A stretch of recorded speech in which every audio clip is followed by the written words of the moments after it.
Bienvenidos a Conversaciones, un espacio donde podemos ser lo que somos y no lo que los demás quieren que seamos. Aquí estoy este día extrañando a Adrián Marcelo, que anda de viaje en España y se va a perder uno de los podcasts que más tenía ganas de realizar él. Hoy no hay promoción descarada más allá de los libros de los que vamos a estar hablando el día de hoy, porque sin más quiero anunciar a nuestro invitado.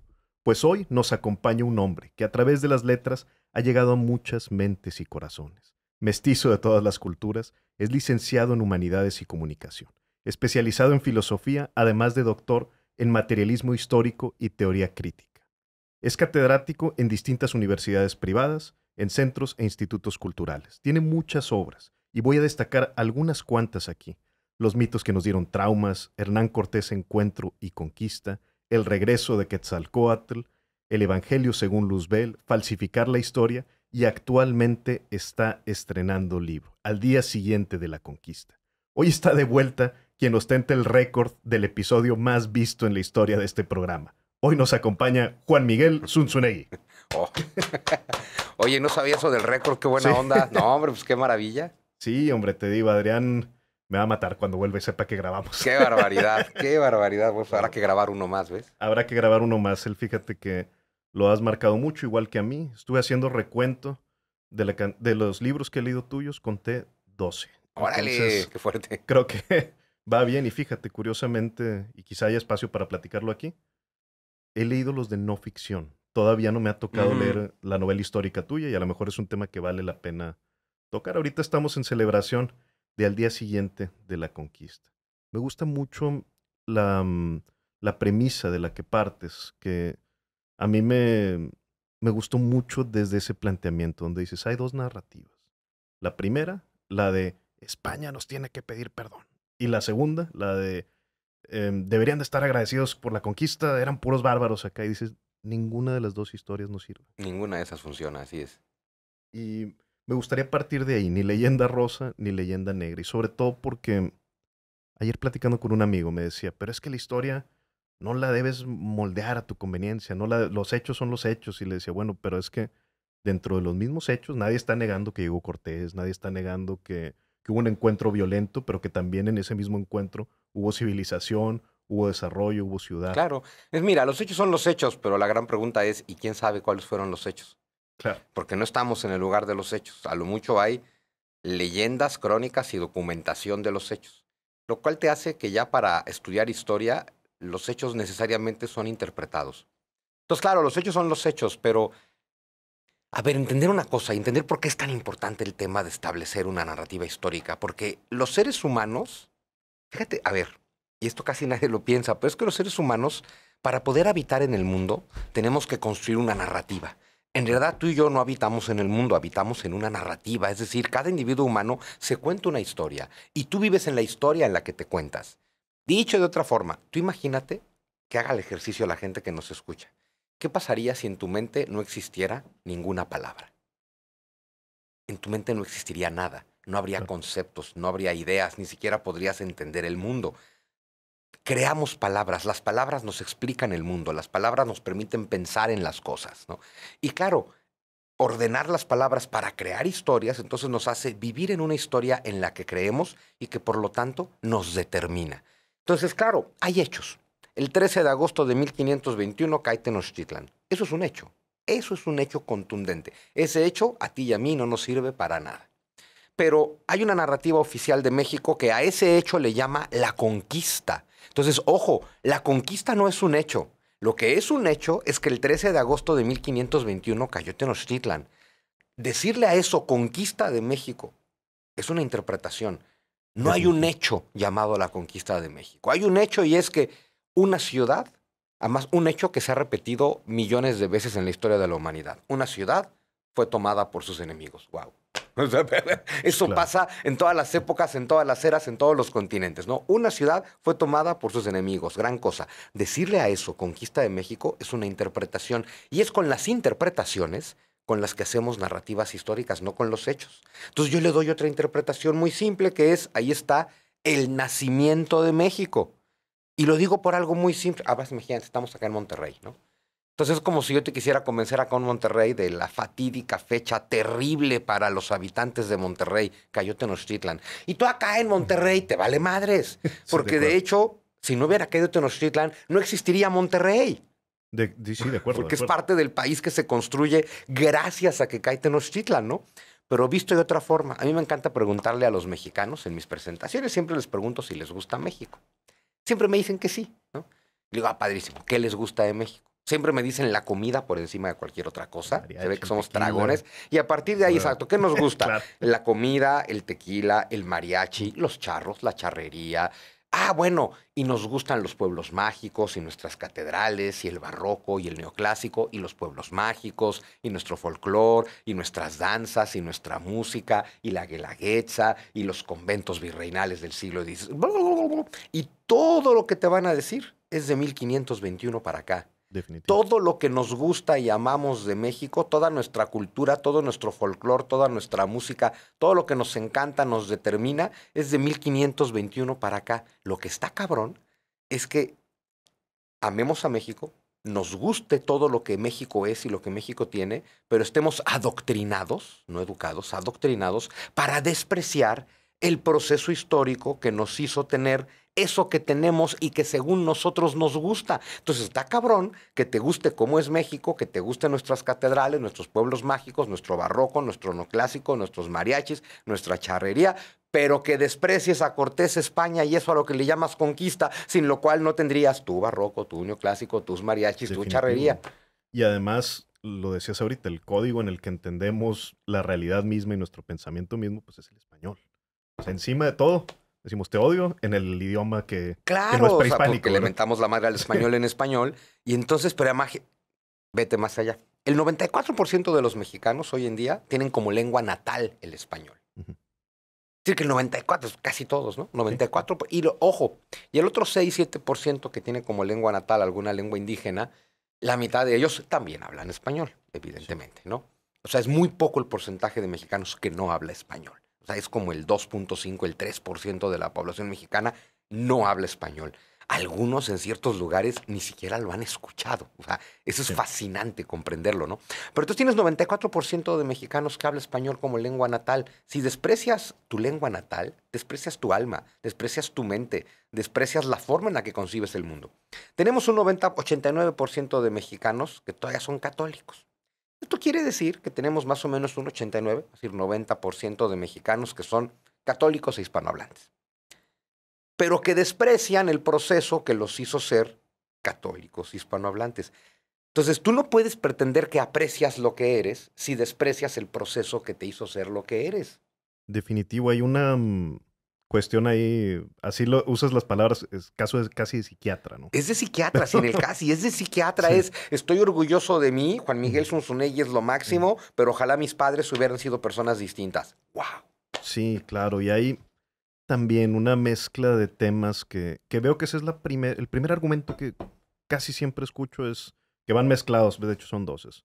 Es que fue un encuentro muy violento y es que ojalá y nos hubieran conquistado los ingleses. Esas me encantan. Las dos van entrecruzadas porque, claro, sabemos que... Pues, oye, claro, porque si hubieran llegado los ingleses, esto no hubiera sido violento. ¿Qué va? A ver, pero fíjate, es que otra vez la esquizofrenia mexicana y nuestra capacidad de vivir en la fantasía. Ojalá nos hubieran conquistado los ingleses. Es una frase, perdón, de retrasado mental. De retrasado mental, porque es como decir... Ojalá hubieran llegado los ingleses significa ojalá no hubiera llegado Cortés, ojalá no hubiera llegado España, ojalá no hubiera llegado el catolicismo, ojalá no hubiera llegado el barroco, ojalá no hubiera llegado nada de lo que tenemos. Y yo, bueno, ojalá no hubiera llegado yo. Y yo por añadidura. Entonces, cada vez que tú dices ojalá hubieran llegado los ingleses, lo que estás declarando es que odias profundamente a México, que no te gusta México como es, pero no. Nuestra mente fantástica nos permite pensar que si hubieran llegado los ingleses, tendríamos barroco, tendríamos neoclásico, tendríamos catedrales, tendríamos pueblos mágicos y tendríamos a la Virgencita, pero hablaríamos inglés y seríamos más ricos y más chingones. ¿Qué dices? A ver, uno, donde los ingleses pisan no vuelve a crecer el pasto. Esos desgraciados llegan, destruyen, masacran, asesinan, sobre todo si se encuentran con pueblos indígenas, que siempre fueron definidos por ellos como fauna local que puede y debe ser exterminada. Entonces... Claro. No, y hay muchos ejemplos de de países donde llegan y lo único que queda es destrucción, ¿no? Por eso la gran contradicción en esta leyenda negra, ¿verdad? De decir, no, es que llegaron los españoles a saquear y la palabra que se menciona mucho, ¿no? Genocidio. Llegaron a todos mientras les construyó catedrales y hospitales y todo eso. O sea, al mismo tiempo, ¿no? Irónicamente. Fíjate, es que el inglés llega y dice, fauna local, fauna local. El mejor indio es el indio, dicen los gringos y los ingleses. Estados Unidos en el siglo XIX le pagaba a sus ciudadanos por hacer indios. El gobierno te da $12 por cada cuero cabelludo que le entregues. El propio gobierno diciendo a estas personas que le estorban a nuestro proyecto. Y hablamos del siglo XIX, que es una herencia pues, del XVIII y el XVII, ¿no? De que los ingleses siempre llegaron a decir destruyan, como lo hicieron en Australia, como lo hicieron en Nueva Zelanda, y como no lo hicieron en África y en la India, porque eran millones y no pudieron con ellos, ¿no? Pero los destrozaron. ¿Qué pasa cuando llega el español a América? ¿Qué pasa con las mujeres indígenas? Las bautizan, les ponen, como le llaman entonces, nombres cristianos y se casan con ellas. Se casan con ellas. ¿Dónde está el racismo cuando te casas? No hay racismo, te estás casando. ¿Y dónde está el genocidio cuando estás casándote? Estás decidiendo casarte. Lo dijo la propia Isabel la Católica poco antes de morir en 1504. Cásense los españoles con las indias para que tengan hijos y seamos un solo pueblo. Ahí tienes todo menos la intención de un genocidio. Luego, oye, pero con los españoles llegó la viruela, sí. Y con los ingleses también. La diferencia es, cuando los ingleses llegan y dicen, en la madre, trajimos la viruela con nosotros, otro inglés dijo, ya sé, ¿por qué no darles mantas contaminadas con viruela a los indios? Entonces, los ingleses traen viruela y les dan a los indios de Norteamérica mantas contaminadas de viruela para que se mueran. Los ingleses traen viruela y construyen hospitales. Los españoles. Perdón, los españoles traen viruela y construyen hospitales. Es que eso no hay que olvidarlo. O sea, claro que llegó la viruela. Esa es la historia de la humanidad. Como llegó la peste negra con los mongoles a Europa. Y la sífilis de vuelta. Sí. O sea, es decir, la historia es la historia. La historia bacteriológica no es culpa de nadie, ¿no? Pero en cuanto los españoles descubren que ahí está la viruela, lo primero que hacen es un hospital y a partir de ahí una red de hospitales. Y desde California hasta la Patagonia se hizo una red de ciudades, de acueductos, de hospitales y de universidades. Eso no se llama conquistar, eso se llama construir una civilización. Claro, sí, si quieres decir, déjame saquear y tener esclavos, déjame les construyo universidades y déjame les doy derecho a la propiedad. Bueno, pues a ver, exacto, déjame que su majestad el rey don Carlos I le firme su título de propiedad a estos pueblos indios que conquistamos, porque eso fue lo que pasó. Entonces, a ver, claro, ¿se destruyó una civilización? Sí, sin duda. También lo digo en la ley siguiente de la conquista. La llegada de los españoles a América sí va a significar el fin de la cultura mesoamericana. Eso sin duda. Ojo, sin duda. Nosotros no somos la cultura mesoamericana. Nosotros no somos ni los mayas, ni los toltecas, ni los mexicas, ni los purépechas. Nosotros somos la mezcla de todos estos pueblos con los europeos. Eso es lo que somos. Y esta es nuestra civilización, entonces no podemos estar lamentándonos de lo que somos. Es como si los turcos de hoy se lamentaran porque los cabrones de los turcos tomaron Constantinopla en el siglo XV y dijeran, los turcos nos conquistaron. No, güey, los turcos somos nosotros. Bueno, pues pasa lo mismo de este lado. Los españoles, que además Hernán Cortés llega con 400. Tenochtitlan cae entre 1000 españoles hay en la caída de Tenochtitlan y 100,000 indios, que son los que realmente toman Tenochtitlan. Si te vas a 1547, cuando muere Hernán Cortés, o sea, 30 años después de la llamada conquista, aquí hay menos de 10,000 españoles. No, 10,000 españoles y cuando llega Cortés hay unos 10 millones de indígenas. La viruela causó estragos tremendos. Para mediados del siglo deben ser 5 millones. Hay 5 millones de indígenas y 10,000 españoles. ¿Cómo puedes hablar de una conquista? ¿10,000 están sometiendo a 5 millones? Claro, lo que nunca me había hecho la pregunta que planteas, que es interesantísima, que dice, oye, ya se acabó el dominio de los mexicas, ya se acabó el dominio de los aztecas. ¿Por qué al otro día no dicen, oye, pues vamos a echarnos a los españoles? Claro. Si tan dominados, subyugados estaban, ¿verdad? Si eran 1000 y eran más de 100,000. Claro, a ver, entender que el 14 de agosto, al día siguiente de la caída de Tenochtitlan, nadie se está lamentando. De hecho, hay una fiesta. De hecho, hay un banquete. Están celebrando. Todos juntos han derrotado al opresor que les extrae 20,000 corazones al año.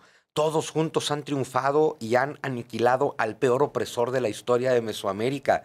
Ese es el nacimiento de lo que somos. Y justo al día siguiente de la conquista, estos 100,000 guerreros indígenas pudieron haber acabado con esos 1,000 españoles.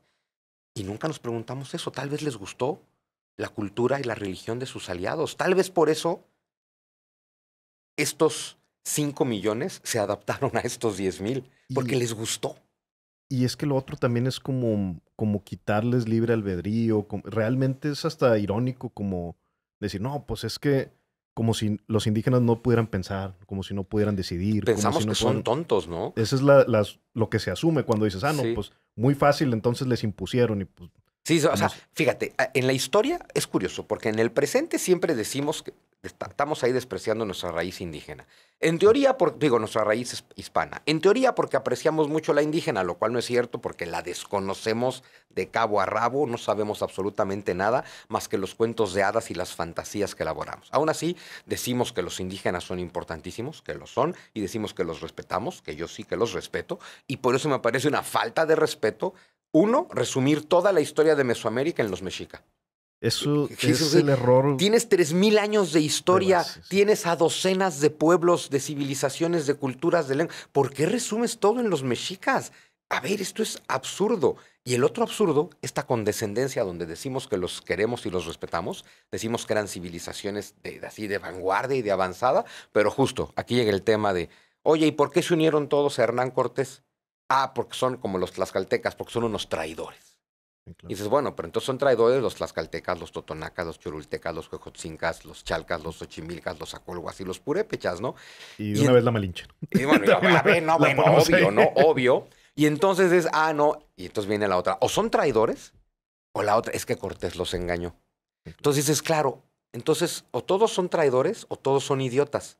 Entonces los mexicanos somos descendientes de traidores e idiotas. Esa es la historia que nos estamos contando en lugar de comprender. Tal vez todos estos pueblos, usando su inteligencia, usando su raciocinio, usando su voluntad, eligieron libremente aliarse a Cortés. Tal vez no son traidores porque no hay patria a la cual traicionar, ni le debes lealtad al que te saque el corazón. Y tal vez no son idiotas y no se dejaron engañar por Cortés. De hecho, tal vez ellos engañaron a Cortés, tal vez ellos usaron a Cortés, porque también nos encanta esta historia donde Cortés es un desgraciado, ignorante, barbaján, medieval, deforme, jorobado, sifilítico y contrahecho, como dice Diego Rivera, pero al mismo tiempo estamos asumiendo que es un genio que logra engañar a millones de personas, ¿no? Entonces le damos un protagonismo total en la aventura de lo que llamamos conquista, como si él fuera el líder máximo que toma todas las decisiones. Hay que entender que Hernán Cortés es un tipo muy inteligente, muy valiente, muy audaz, muy arrojado, pero desconoce por completo dónde está, desconoce la lengua, desconoce Claro. la cultura, las tradiciones, los protocolos,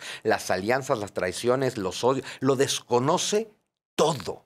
Cortés depende por completo de los pueblos con los que se va aliando, que se van aliando con él porque van entendiendo, este es el hombre al que vamos a usar para acabar con los mexicas. Claro, y un punto importantísimo que mencionas ahí, donde los aztecas, fue un reinado de más o menos 200 años y De 100 en representaban realidad. Es una un historia de 200 años, 100 de vasallaje y 100 de dominio. 100 de dominio y donde representaban más o menos el 2% de la De población. toda O la sea, población. una sola ciudad en un territorio de 1 millón de kilómetros cuadrados. Eh, Entonces, sí es algo muy extraño y regreso, mismos hechos. No sí. estamos hablando de ni moviendo ni una fecha ni una batalla. Pues es que Nada más es cómo nos contamos, porque me encanta cómo lo mencionas en el libro. Dices, es que nos contamos la conquista como una batalla metafísica entre el bien y el mal. y ganó el mal. No el mal, ¿no? Y nosotros somos los México, hijos del mal, ¿no? exacto, tú y yo, bueno, por eso Ujú. decía Octavio Paz que somos los hijos de la chingada y yo te digo que somos los hijos del mal. Es decir, México es resultado de que el mal haya triunfado sobre el bien. Esa es la historia que nos contamos con la perversión extra, la perturbación extra de que consideramos buenos a los que extraen corazones y se los comen.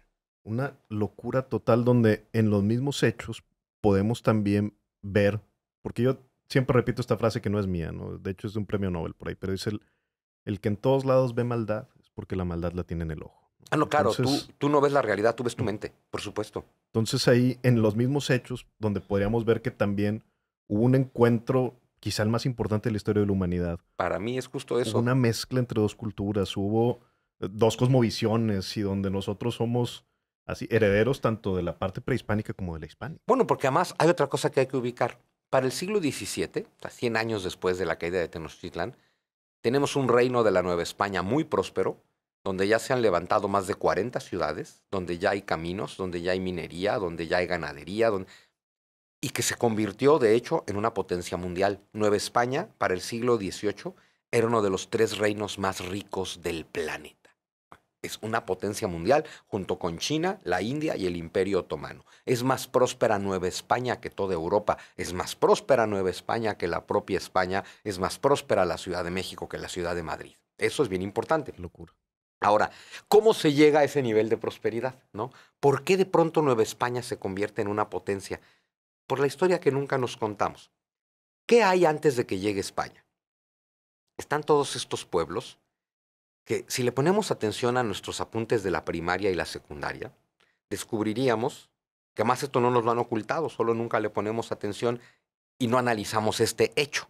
Y el hecho es que la civilización mesoamericana, 3000 años de historia, están protagonizadas por una sola palabra: colapso.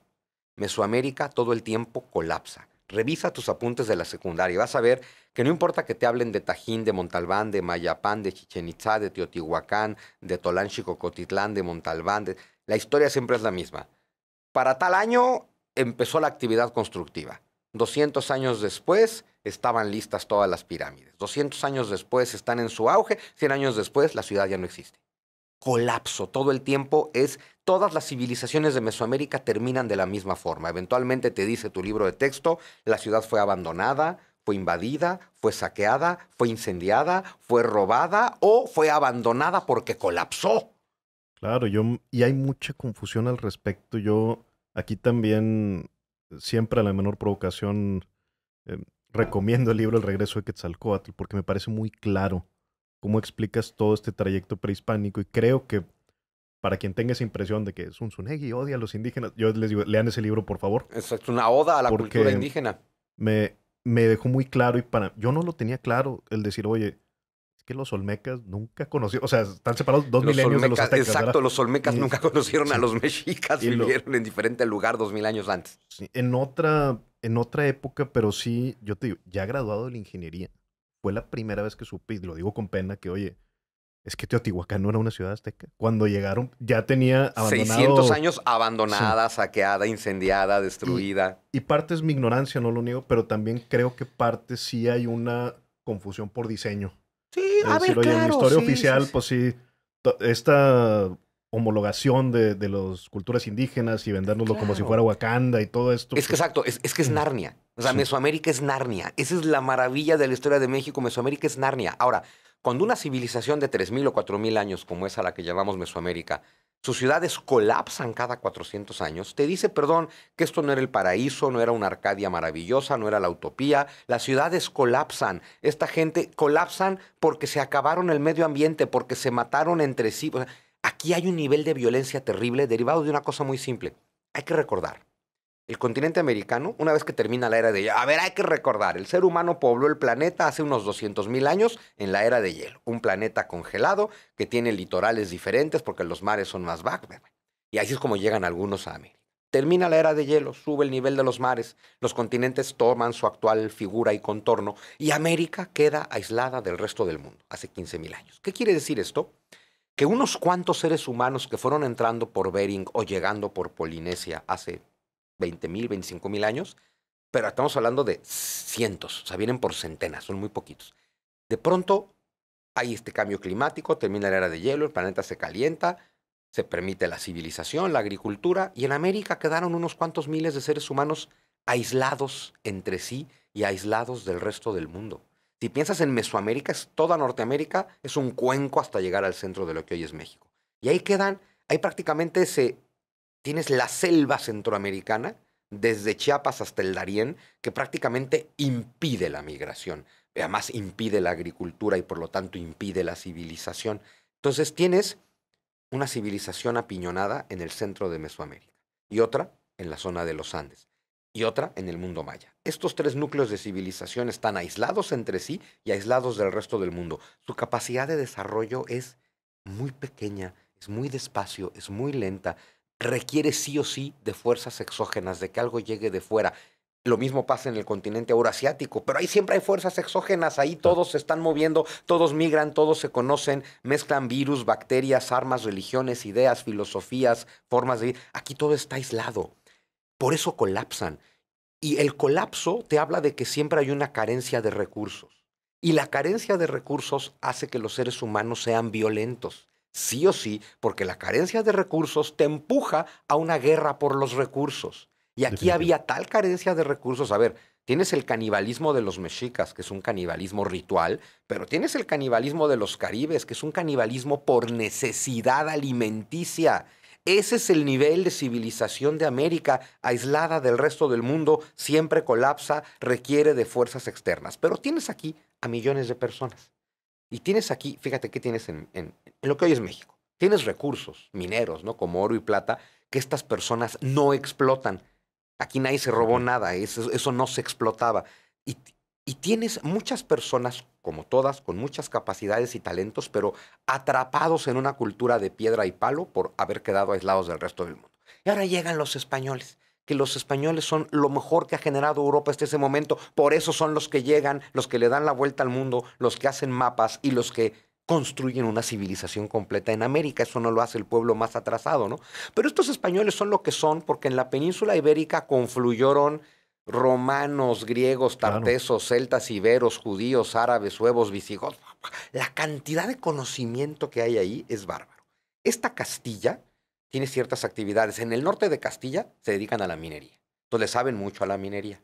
En el centro de lo que hoy es España, la zona de Extremadura, ahí se dedican mucho al campo, a la agricultura, a la ganadería. Y en el sur, cerca de Granada, cerca de Sevilla, se dedican mucho al comercio. Ahora tú imagínate que entonces esta España que se dedica a la minería, a la ganadería y al comercio, llega a este mundo que hoy es México, donde se dedican a la agricultura. Básicamente es lo único a lo que sí, se claro. dedican, porque ese es el estadio de desarrollo de esas culturas. Bueno, y al intercambio comercial. Intercambio comercial de pocas cosas a nivel artesanal. Ahora llegan los españoles. Tienen una tradición minera y aquí hay una cantidad de recursos mineros bárbaros. Entonces, estos recursos que nunca se habían explotado, porque ni sabían que estaban ahí, ahora se explotan entre españoles e indios, por supuesto, y ahora tienes oro y plata, y entonces hacemos aquí en la Ciudad de México el Real de A8 y tenemos la moneda que le da la vuelta al mundo. Llegan los ganaderos, porque llegan extremeños, son de tradición ganadera y se encuentran con las grandes planicies del Bajío. ¿A qué se dedican? A algo que los indios no conocían, a la ganadería. Aquí surgen actividades económicas que antes no había. Entonces tienes un potencial tremendo de todos estos pueblos indios con todo su potencial, pero anclados en una cultura de piedra y palo, que por eso se quedan con los españoles. Es como si estos pueblos hubieran tenido un salto tecnológico de 3000 años. Y de pronto estos pueblos se dedican a la ganadería, a la peletería, a la orfebrería, a la cantería, a todas estas cosas que antes no existían, ¿no? Y finalmente tienes la actividad comercial. Aquí son comerciantes, los españoles son comerciantes. Llegan los españoles, empieza a haber un intercambio comercial que nunca había existido, cosas de América que van a Europa, cosas de Europa que llegan a América, luego desde América los tlaxcaltecas conquistan las Filipinas y ahora tenemos una actividad comercial que le da la vuelta al mundo. Entonces, las tres actividades que hace España, minería, ganadería y comercio, traes eso a este territorio pletórico de recursos y con millones de personas que pueden aprender todo eso de manera Claro. inmediata y dar un salto evolutivo de 5000 años, pues esto se convirtió en una potencia mundial, pero lo hicieron juntos los españoles y los indios. Claro, mencionas también, por ejemplo, que Filipinas se administraba desde Ciudad de México, Ujú. cuando fue también parte de la Nueva España. Me, me gusta mucho esta visión del encuentro de dos culturas y sobre todo hay algo que ahorita mencionaste el canibalismo de parte de los aztecas y eso es algo que yo veo que se le retuerce la cara y el corazón a muchos mexicanos cuando se les menciona esto. Cuando, oye, es que los aztecas pues no eran Narnia, como dices, sí, No eran arte. pero hay una resistencia donde parece que es peor que una mentada de madre, parece que el decir, oye, pues es que no pasa nada. Ahí está la pared con todos Claro, ahí los está el sacrificios. Ahí Huitzompantli, ahí están. están los cráneos ensartados, ahí Sí. está la evidencia, ahí están las pruebas. Y la prueba misma en las alianzas de los demás grupos. Pues por eso todos se alían contra Claro. ellos. Pero hay una cosa así que lo Pues veo. ¿sabes por qué? Porque fíjate, eso que mencionas es bien curioso. Claro, tú hablas de que hay sacrificio humano y canibalismo ritual, y Sí. además describes este sacrificio tan cruel. Porque, a ver, está el de corazón, que es romperte el esternón con un cuchillo, meterte la mano al corazón y presentarlo para que sea el último que veas. Pero eso solo si te van a ofrendar a Huitzilopochtli.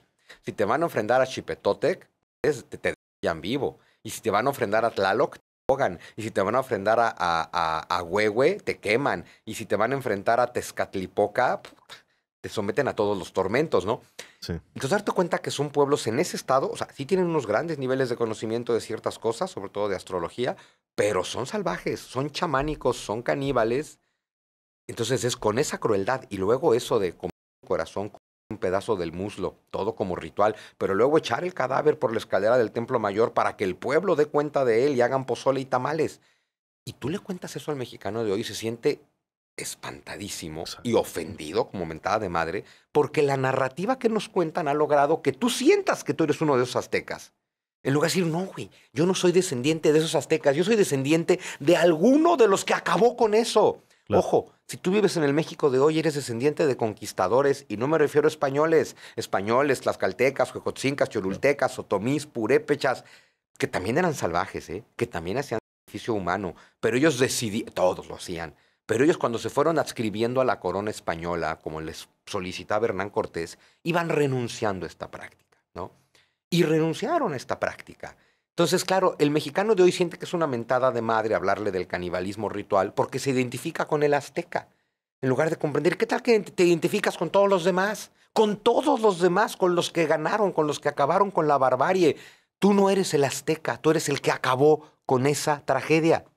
Definitivo y es el mismo hecho. Volvemos, nada más es con quién, cómo interpretamos esa serie de hechos, sí con violencia, pero también con todos los factores humanos, también con, y esto creo que pasa mucho con Cortés, como dices, se ve como el villano de los villanos, y me encanta cómo mencionas ahí, incluso Fray Servando, como primero lo enaltece y luego pide, vamos todos A quemar sus a restos. quemar sus restos. Cuando cambió la política, cambió la postura, ¿verdad? Exacto. Pero eh, lo mismo, creo yo, y también lo explicas de forma maravillosa en otro de tus libros, el que habla de Cortés, a ver, era un hombre sumamente valiente, lleno de contradicciones como lo somos todos, y Claro. donde tiene, pero sí, no deja de ser un humano admirable. O sea, el hombre perfecto no lo vamos a encontrar, No, no. nunca, pero el que no seas perfecto no deja de lado que puedas tener aspectos muy admirables y donde realmente existe incluso un aspecto que me voy a atrever a llamarle así humanista, ¿verdad? Claro. A ver, Hernán Cortés es un humanista del Renacimiento. Es que, a ver, estudió en la Universidad de Salamanca. Claro, en México no sabemos qué significa la Universidad de Salamanca. Es el centro intelectual más importante de toda Europa para ese momento. Los sabios de Salamanca son los grandes sabios de Europa. Y ahí estudió Hernán Cortés, ¿no? Ahí estudió Antonio de Nebrija, ahí estudió Bartolomé de las Casas. Bueno, es un hombre culto, ilustrado, latinista, bachiller en leyes. Vaya, cristiano devoto, sí, cristiano tal vez fanático, probablemente, Claro. berrinchudo como buen hijo único también, porque lo era, pero si no eres un berrinchudo como Hernán Cortés, pues tampoco conquistas a los aztecas, ¿no? Eso también hay que Sí, decirlo, claro. que hay que ser un poco megalómano narcisista para conquistar un imperio y construir un país, ¿no? Pero al final, yo creo que es el primer hombre que amó profundamente a México, porque es el hombre Sí. que dijo, yo aquí llegué para quedarme, este es mi país, esta es mi patria, yo aquí me quedo, yo aquí quiero mis restos, esto es lo que yo soy. Así lo decidió Cortés. Eh, Nos encanta Chabela Vargas porque dice que los mexicanos nacen donde les da su chingada gana, porque ella nació creo que en Costa Rica. Bueno, pues lo mismo le aplica a Hernán Cortés. Los mexicanos nacen donde les da su chingada gana y en la época que quieren, incluso antes de que exista México. Y ahí tienes a Hernán Cortés. Claro. Me parece que es también frase tuya, y si no, me permito repetirla aquí de quien sea, pero dice, no, a tu padre no tienes que amarlo, pero al menos sí perdonarlo, ¿no? Y creo que Hernán Cortés es Todo el uno de los tiempo hablo de padres. eso, por supuesto. Es fundamental perdonar a mamá y a papá porque es perdonar tu pasado, tu origen, tu raíz y por lo tanto perdonarte a ti. Perdonar a Hernán Cortés no es algo que tienes que hacer por Hernán Cortés, a él le vale madres, él está muerto, es algo que tienes que hacer por ti. Definitivo. Aquí voy a entrar también en materia y yo sé que al decir las siguientes palabras, sé el peso que tiene para mucha de la audiencia que nos escucha.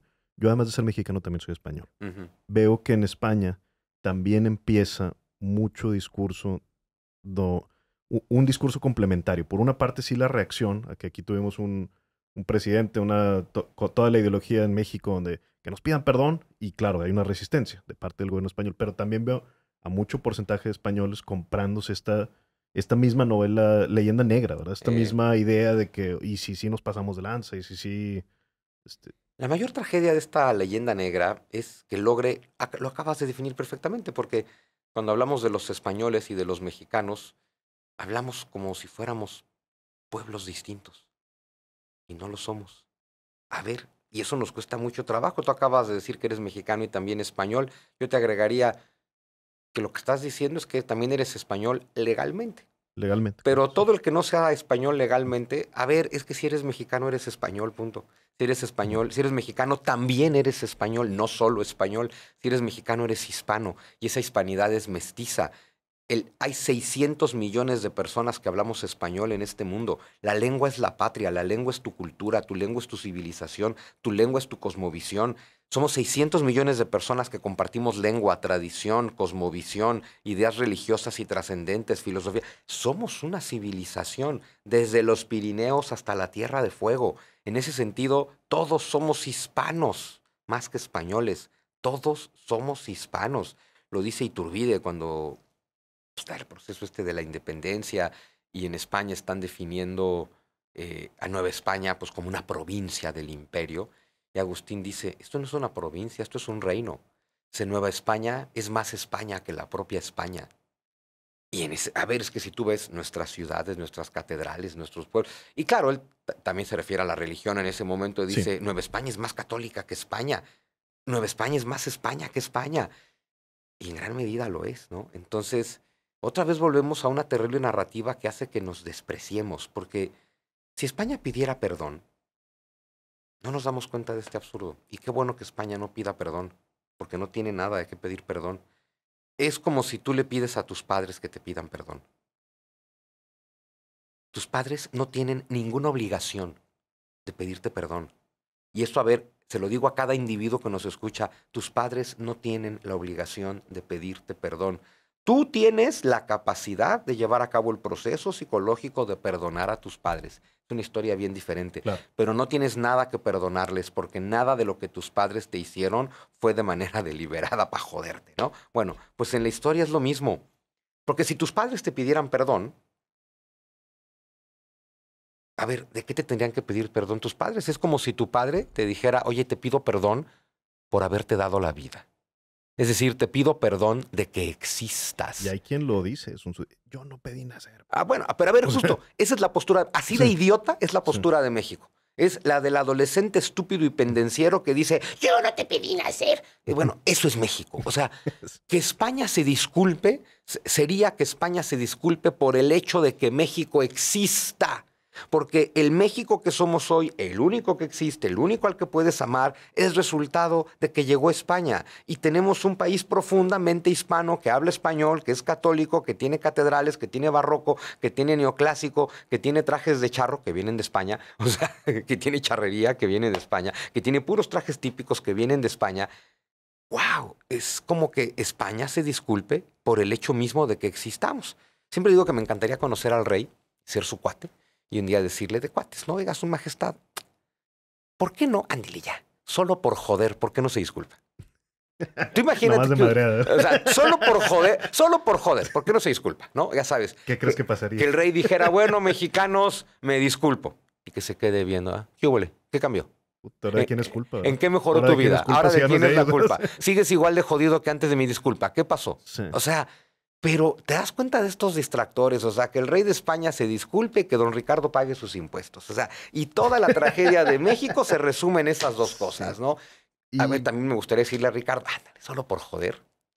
Ay, ¿cuánto te va a costar? No te hagas, ¿no? ya, dale. Pero literal, No, para pero decirle, sí. a ver, señora, Mm, aquí está, mm, ahí está. ¿Qué cambió? ¿Qué cambió? no, ¿Qué va a cambiar la vida de un mexicano? Nada. Pero nos tienen en ese adormecimiento mental de jurar claro. que si España se disculpa, si quemamos los restos de Cortés, si Ricardo paga sus impuestos. Güey, Y, qué fácil eres de y manipular. además manipular exactamente era por donde quería irme porque manipulas con odio y también manipulas con culpa, Ujú. que es el otro discurso que veo que en España es como que se quiere importar un poco de los americanos, de los Sí, se compran anglosajones, esta misma leyenda negra y el sí. siéntete culpable por quien eres. Esto está cabrón Y porque al eso es... mexicano lo no, educan con una historia de odio sí, contra aparentemente España, que es contra ti sí. mismo, porque desprecias lo que eres. Y el español se la ha comprado y se cuenta la historia con culpa. Y sí tienes un montón de españoles bien confundidos diciendo, es que tal vez sí deberíamos de disculparnos. Y Exacto. es, Y eso es a ver, preocupante. señores, ¿disculparse de qué? Órale, va, vengan, discúlpense, y nosotros entonces en congruencia, pues tendríamos que empezar a desmontar catedrales, detonar pueblos mágicos, prohibir al mariachi, prohibir la charrería, prohibir los alimentos lácteos, es prohibir los tacos de carnitas, prohibir la guelaguetza. Es decir, a ver, si no nos gusta España, ni lo español, vamos a sacar de México y nuestra cultura todo aquello que apesta a España. Y a ver con qué nos quedamos, porque entonces Claro. es, de verdad, es desmonta las catedrales, desmonta los conventos, destruye los retablos barrocos, destruye lo neoclásico, destruye los acueductos, destruye los pueblos mágicos, se acaba el taco, se acaba el mariachi, se acaba la charrería, se acaba el tequila, se acaba el mezcal, prohibida la guelaguetza, prohibido el pan de muertos, prohibido el día de muertos, prohibido todo aquello que tenga un poquito de España y nos vamos a quedar en nada. Y todos aprendiendo otra lengua en silencio, ¿no? Y Porque ahora no, todo el no mundo nos la póngase a vamos a aprender aprender en español, náhuatl, ¿verdad? porque ahora vamos a decir que desde Tijuana a Yucatán, Claro. todos usamos sombreros tardán y hablamos náhuatl, ¿no? O sea, ¡ah! Sí, ay, fíjate, será a lo mejor, no me quiero salir de tema, pero también aquí en el norte, puntualmente en Nuevo León, a la fundación y a los poquitos años de fundación, mm, llegan primeramente ciudadanos judíos conversos, Ujú, en tres tandas, ¿verdad? Aunque eran, los capitanes eran todos compadres entre ellos. Estaban los pueblos chichimecas y llegan casi de inmediato 300 familias tlaxcaltecas. ujú. Pero imagínate la combinación de tres demografías que las tres fueron, pues no, al menos mal vistas desde el discurso, digamos, oficial, ¿verdad? Ujú, Donde el chichimeca era el salvaje de los salvajes, ujú. El el tlaxcalteca es el tlaxcalteca es el traidor y traidor y el el judío judío, siempre será sospechoso. exacto. Entonces Entonces imagínate aquí, el regio es una mezcla de salvaje, traidor y sospechoso. exacto, y así Imagínate. nacimos, ¿no? Ah, no, Entonces, claro, porque esas son tus raíces según la historia que nos contamos, ¿no? En lugar de entender, a ver, los tlaxcaltecas. Es que esa historia de Tlaxcala es fascinante, ¿no? Que no se acaba con la queda de Tenochtitlan, sino de pronto esta necesidad de, oigan, hay que poblar el lejano norte de este país. ¿Por qué? Porque, pues, porque hay recursos, porque hay minería, porque hay pueblos a los que hay que evangelizar y obviamente nadie, igual que hoy, nadie se quiere ir para el norte, ¿no? O sea, imagínate que tú no, eres el era español durísimo, ¿verdad? el español, a ver, hay que entender que venir al norte en México es de gente muy valiente y de gente muy trabajadora en cualquier época. Porque si te ubicas cuando te dicen es que además llegó lo peorcito de España. ¿Quién llegó de España a lo que hoy es México? Claro que no llegaron los nobles. El que tiene su Claro. vida resuelta en España, en serio, no se aventaba 6 semanas de viaje en carabela para llegar a América. Sí llegó aquí el que no tenía nada que perder. Pero entonces no seamos autorracistas y no digamos que llegó lo peorcito de España, porque llegó de España los que tenían sed de fama, de aventura, de gloria, de riqueza, de progreso, y sabían que la única forma de lograrlo era trabajando. Entonces llegó de España a México lo más trabajador. Y dentro de esto, ¿qué es lo más trabajador? Que todos se quedan en el centro, es más cómodo, ya hay ciudades, construir es más fácil, los recursos están aquí a la vuelta. Y sin embargo se empieza a poblar el norte. ¿Quién quiere ir al norte? Nadie. Entonces, ¿quién va? Bueno, frailes, que eso ni opción tiene, ¿no? Manda frailes, que además eran una fuerza de avanzada de la civilización, manda frailes y que construyan. Y luego, claro, pues tlaxcaltecas y el gobierno virreinal tratando de llegar a un acuerdo con Tlaxcala, que fue un acuerdo con contrato firmado entre Tlaxcala y el virreinato, donde Tlaxcala aporta 400 familias para colonizar el norte. Y entonces, claro, tlaxcaltecas van a estar involucrados en la fundación de Puebla, de Tlaxcala, de Querétaro, de San Luis Potosí, de Zacatecas, de Monterrey, de Mazatlán, de Santa Fe, de Nuevo México, de Lima, de Cusco y de Manila. O sea, los tlaxcaltecas construyeron este país, ¿no? Pero entonces, claro, pues van los tlaxcaltecas porque llegan a un acuerdo. En el proceso, pues hay que ir integrando a los chichimecas, que no es nada fácil. Y algunos españoles que dicen, pues sí, vamos para allá y que son Sí. judíos conversos, que si los que vienen de España para acá son los más trabajadores, ya estando aquí los que se van para el norte Mm, son los más trabajadores de todo. sí. Ya estás instalado los valles centrales de Mesoamérica. Aquí todo es fértil, aquí todo es fácil. Vámonos para el norte. A chingarle, a construir de cero. Recordar que más de la mitad de este país se construyó de cero. La ciudad de Claro. Querétaro, la ciudad de Puebla, la ciudad de Monterrey, la ciudad de Durango, la ciudad de Zacatecas, San Luis Potosí, Mazatlán, Santa Fe. Son ciudades que se construyen de cero. ¿Cuál conquista? Y se construyen entre españoles y tlaxcaltecas, españoles y otomís, españoles y acolhuas, eventualmente españoles y mexicas, porque hay que recordar que no todos los mexicas están en contra de los Claro. españoles, ¿no? Tienes la facción encabezada por Cuitláhuac, después Cuauhtémoc, que sí es de mátenlos a todos, y la facción de Moctezuma, que no es el solo, que dicen, hay que recibirlos y Claro, negociar y con ellos. es maravilloso también la forma en que retratas a Moctezuma, porque nos deja ver la parte amable, la parte fuerte, la parte de entendimiento de que quizá, no sé si el más consciente, pero uno de los más de que estaba llegando el fin del mundo como él Claro. lo conocía. A ver, Moctezuma, que por un lado te representa lo más feo del salvajismo mexica, porque Moctezuma extrae el corazón Sí, con su propia mano. Pero también te habla, y otra vez lo que decías y me encantó de Cortés, aplica a Moctezuma sus contradicciones.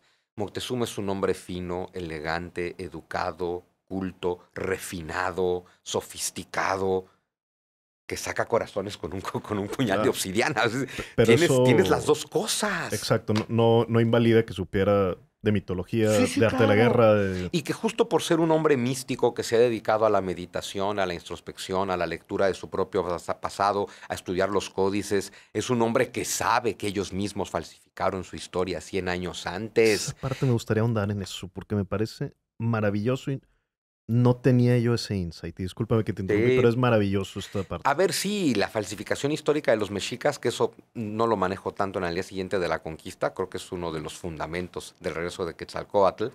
Pues recordar, ¿no? Que uno, Mesoamérica es una civilización que existe desde el 2000 antes de Cristo y que los aztecas aparecen en este panorama histórico en el siglo XIII.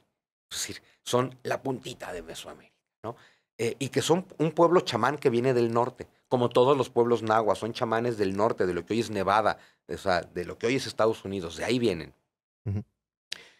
Y que es un pueblo chamán del desierto. ¿Por qué comienzan su peregrinación? Sí, opción A, Huitzilopochtli habló con ellos y les digo, vayan a buscar el águila y la serpiente. Eso no pasa nunca. Opción B, como pasa en estos pueblos chamánicos seminómadas, que viven en la zona de oasis del Ujú. desierto, con- que permiten muy poca población. Cuando un grupo prospera y crece, ese grupo se divide y los fuertes expulsan a los débiles. Porque en una zona de oasis que permite poca agricultura, Claro, permite mantener a pocas personas, si el grupo crece, se mueren todos. así es. Necesitas. Entonces, y claro, ¿quién es Ujú. expulsado? Los débiles. Si los mexicas salen de allá, es porque fueron los débiles que fueron expulsados. ¿Sí? O porque tienes una crisis climática de tal magnitud que se están yendo todos, Correcto. que Ujú. tal vez es el caso de México, porque se habla de 7 tribus nahuas que huyen o que salen del norte y los mexicas son los últimos en llegar, ¿no? Eh, pero entonces, claro, es una tribu que sale, como siempre en Mesoamérica, abandonando un lugar que ha colapsado y que migran por lo que hoy es el desierto de México, por Piedad, por Durango, por Sonora, por Sinaloa. Es un pueblo chamán del desierto que camina durante más de 100 años. Está llegando a la zona de los valles centrales de Mesoamérica en torno al año 1200, que es nada, y nadie los quiere. Les llaman el pueblo sin rostro, los expulsan de todos lados, los sacan a patadas de todos lados. Finalmente lograron que el señor de los Colhuas, Texcoco, les dijera, quédense aquí. y para recompensar, o sea, en gratitud los mexicas le mataron a su hija desollándola viva para un ritual. Entonces los culhuas sacaron a patadas a los mexicas, se establecieron en Chapultepec. En 1299 se organizó una coalición de todos los pueblos de la zona del lago de Texcoco para expulsar a los aztecas de Chapultepec. Nadie los quiere. El señor de Azcapotzalco los ve tan salvajes que dice pueden ser un gran ejército. Azcapotzalco es la potencia que domina el lago de Ujú. Texcoco. Azcapotzalco le permite a los aztecas establecerse en una fecha tan tardía en la historia como 1324, que es cuando fundan Tenochtitlan en el señorío de Texcoco, y durante 100 años van a ser vasallos de Texcoco y pagan su tributo siendo mercenarios. Sí, guerreros de Son élite, ¿no? guerreros que conquistan en nombre de Azcapotzalco, ¿no? Pero finalmente se liberan de Azcapotzalco, hacen una guerra, consiguen alianzas, en 1427 derrotan al señor de Azcapotzalco, a Maxtla, y se convierten en los nuevos amos y señores. ¿Y quién nos liberará de los libertadores? Los mexicas se convierten en los nuevos Ujú. poderosos y empieza el sistema de sacrificio humano, canibalismo ritual y saqueo metódico de Mesoamérica. Pero también es cuando Tlacaelel. Perdóname que te voy a interrumpir ahí Ujú, porque hay un punto que no quisiera que nos brincáramos y que ujú, para mí fue, fue nuevo totalmente. Y es Huitzitón, que de ahí viene esta base del canibalismo ritualístico, de sacar corazones. ujú. Antes de pasar a Tlacaelen, me gustaría Sí, hacer una entender pausa quién aquí. es Huitzilopochtli, por Exacto. supuesto, ¿no? Huitzilopochtli, el dios tutelar de los mexicas, es lo que se llama un numen, un espíritu guía de los mexicas. Es un pueblo chamánico. Lo correcto en sus términos más que dioses es de espíritus guías. Uno de los líderes que guió a los mexicas en su migración se llamaba Huitzitón o Huitzón, según Ujú. crónicas que uno contemple. Y pues todo indica que cuando muere Huitzitón,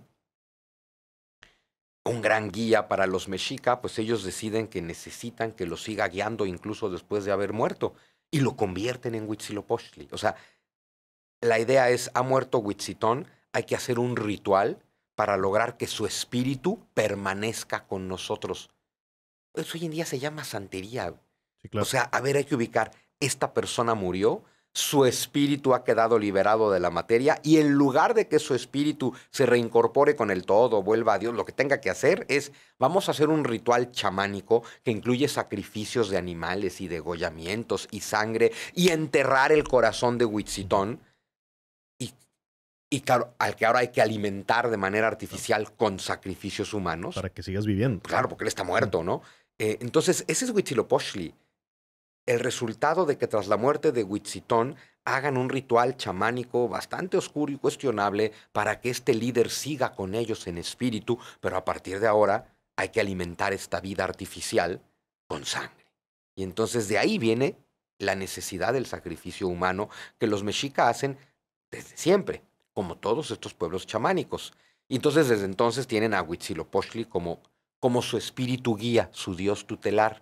Por eso cuando invaden, cuando se convierten en los amos y señores de Mesoamérica, y ahora sí llegamos a tiempos del cuarto Tlatoani, Itzcoatl, y su Cihuacóatl, o primer ministro que es Tlacaelel, que son los que se dan cuenta de ahora nosotros somos los poderosos, ahora nosotros somos los que sometemos a todos estos pueblos, ahora nosotros somos los que cobramos el tributo y nosotros le debemos mucha sangre a Huitzilopochtli, a este Huitzitón muerto, ¿no?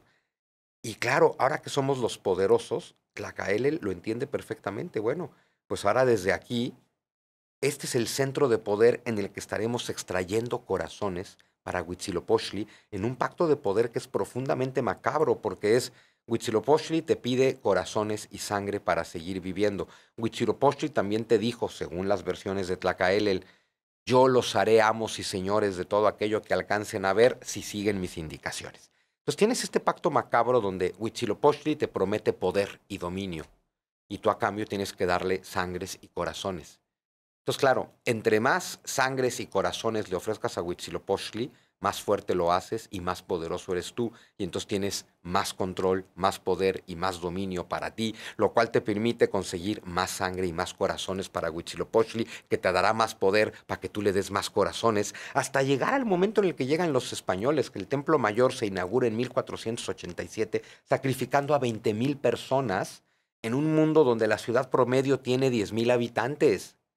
Sí, es una locura. Me gustaría hacer también ahí un hincapié El Tlatoani es el líder espiritual, es el líder en todo sentido simbólico y el reconocido como la cabeza. Ujú.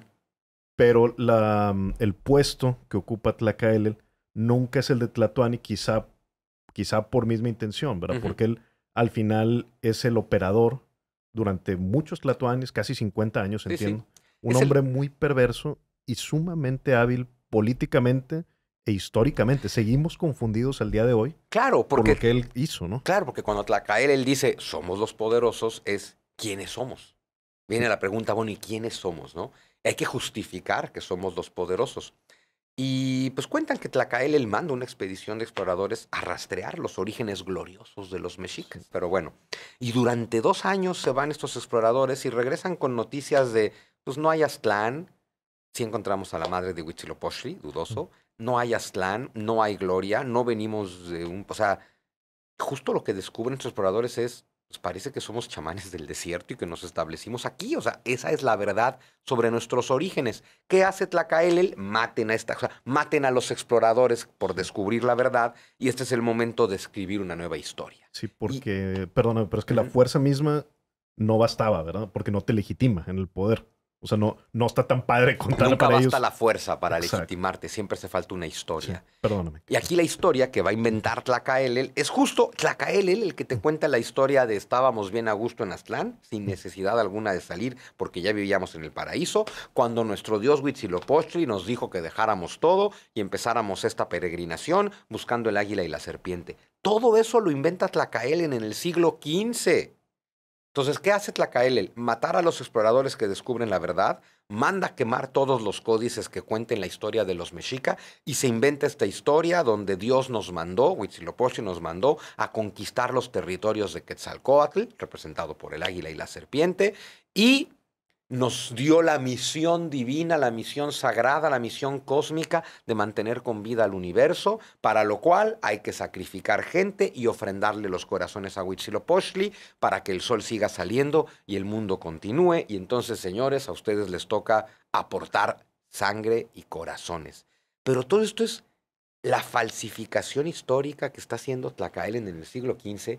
Y esa es la historia que nos contamos hoy y que nos creemos como si fuera historia, cuando es una gran mentira. Oye, Sunsi, ¿por qué tú sabes todo eso? Porque me encanta que hoy en día los que te quieren cuestionar y ser tus detractores a lo pendejo. Porque a ver, el que te cuestiona bien está re bien, ¿no? Pero, Adelante, ¿y claro. tú cómo sabes si tú no estabas ahí? Tú tampoco y tu ideólogo tampoco. O sea, es decir, los que me preguntan cómo sabes que esto pasó si tú no estuviste ahí, estoy seguro que piensan que la Tierra es plana y que los pájaros no son reales. O sea, Eso es verdad. esta idea de que si no estuviste ahí no sabes lo que pasó, No, dices, y bueno, a ver, para eso existe el estudio de la historia, ¿no? Claro, Tlacaelel manda quemar los códices en una época en la que está empezando el poderío mexica y sus aliados texcocanos, los culhuas, no queman sus códices. Ni Nezahualcóyotl ni Nezahualpili, su hijo, estuvieron de acuerdo nunca con la falsificación histórica de los mexica. Entonces, podemos conocer que Tlacaelel mandó quemar códices y reinventar la historia porque no quemó todos los códices, porque otros pueblos de la zona lacustre de Texcoco siguieron contándose su verdadera historia y se la contaron incluso a Bernardino de Sahagún y a otros frailes españoles. por ejemplo, una impresión que yo tenía de mi formación de historia oficial, yo ponía como en el mismo espacio a Quetzalcóatl, a Huitzilopochtli, y decía, pues es que son dioses prehispánicos. Exacto. Y esto, igual, esta confusión es por diseño de Sí, Tlacaelel. claro. No tiene ni Y por milenios diseño de antes, la ¿verdad? SEP, Bueno, claro, sí, por de seguimiento de... Mesoamérica y aztecas, todos son lo mismo y Sí, todos los... Con eso, a ver, Quetzalcóatl es el dios principal de prácticamente todos los pueblos de Mesoamérica, así desde que es. cae Teotihuacán. O sea, desde el colapso de Teotihuacán en torno al siglo V, VI de la era cristiana, Quetzalcóatl, la serpiente emplumada, es el dios que se va a extender por todo el territorio, que en realidad es un dios que tiene su origen en Teotihuacán. Serpiente emplumada, pues la pirámide de las serpientes emplumadas de Teotihuacán, pues está ahí desde el siglo II de la era cristiana. Entonces estamos hablando de que la serpiente emplumada, junto con Tlalocantecutli y Chalchitlicue, son como los tres dioses principales de Teotihuacán, que es lo que expongo en el regreso de Quetzalcóatl. Tras el colapso de Teotihuacán, esta cultura La gente se va, se extiende, crea nuevas ciudades y se llevan con ellos a Tlaloc, a Chalchicuitle y a Quetzalcóatl, que son los dioses principales de todos para cuando llegan los Sí, españoles. claro. Tlaloc, consorte Chalchitlicue y Quetzalcóatl. Los mexicas llegan de fuera, no conocen a Tlaloc, no conocen a Chalchicuitle, no conocen a Quetzalcóatl, traen a Huitzilopochtli. Y lo que hacen, es decir, los aztecas hacen 100 años antes de la llegada de los españoles, lo mismo que nosotros les reclamamos tanto a los españoles. Si los aztecas llegan de fuera, invaden Mesoamérica, la conquistan y les imponen a su dios. Huitzilopochtli Claro. es un dios impuesto. Aquí nadie veneraba a Huitzilopochtli, no es el dios de nadie, es el espíritu titular de los mexicas, y los mexicas obligan a todos sus aliados y a todos sus sometidos a rendirle culto a Huitzilopochtli. El propio Nezahualcóyotl lo obligaron a poner un adoratorio a Huitzilopochtli, y lo que hizo Nezahualcóyotl fue, frente al templo de Huitzilopochtli, poner un templo sin adoratorio dedicado al dios desconocido. Como decir, lo que aquí ya se veneraba antes de que nos impusieran a Huitzilopochtli, ¿no? Y hasta se roban la mitología, porque esta idea de que Huitzilopochtli es hijo de Coatlicue y que Coatlicue estaba barriendo el templo cuando se encuentra una pluma preciosa, la guarda en sus ropas, luego no la encuentra y está embarazada de Huitzilopochtli. Esa es la historia del nacimiento de Quetzalcóatl. Chimalma estaba barriendo el templo, se encuentra una pluma, se la guarda y luego descubre que está embarazada de Quetzalcóatl. Hasta se roban la mitología y hacen Y lo adaptaciones colocan como hermano, ¿no? y luego, exacto, hacen esta adaptación mitológica de decir, no, es que Ometeotl tuvo ay, se me está yendo el náhuatl. Bueno, pero Ometeotl tiene al señor y a la señora de la vida, Tonacacíhuatl y Tonacatecutli, señor y señora de la vida, que tienen a los 4 Tezcatlipocas, uno de ellos es Quetzalcóatl y otro de ellos es Huitzilopochtli, ahora son hermanos. Eso se lo inventaron los mexicas después del siglo XV. Esa no es la mitología de los pueblos toltecas, nahuas, mesoamericanos. Esa es la imposición de los mexicas. Pero como no sabemos nada de lo que te acabo de contar, podemos llevar la historia al máximo simplismo de todos éramos aztecas y nos conquistaron los pinches españoles. Pero hay un detalle muy bueno y también creo que es de los puntos clave que mencionas. Nosotros ahorita no lo sabemos, pero Moctezuma sí lo sabía la primera vez que ve a Hernán Cortés. Sí, a ver.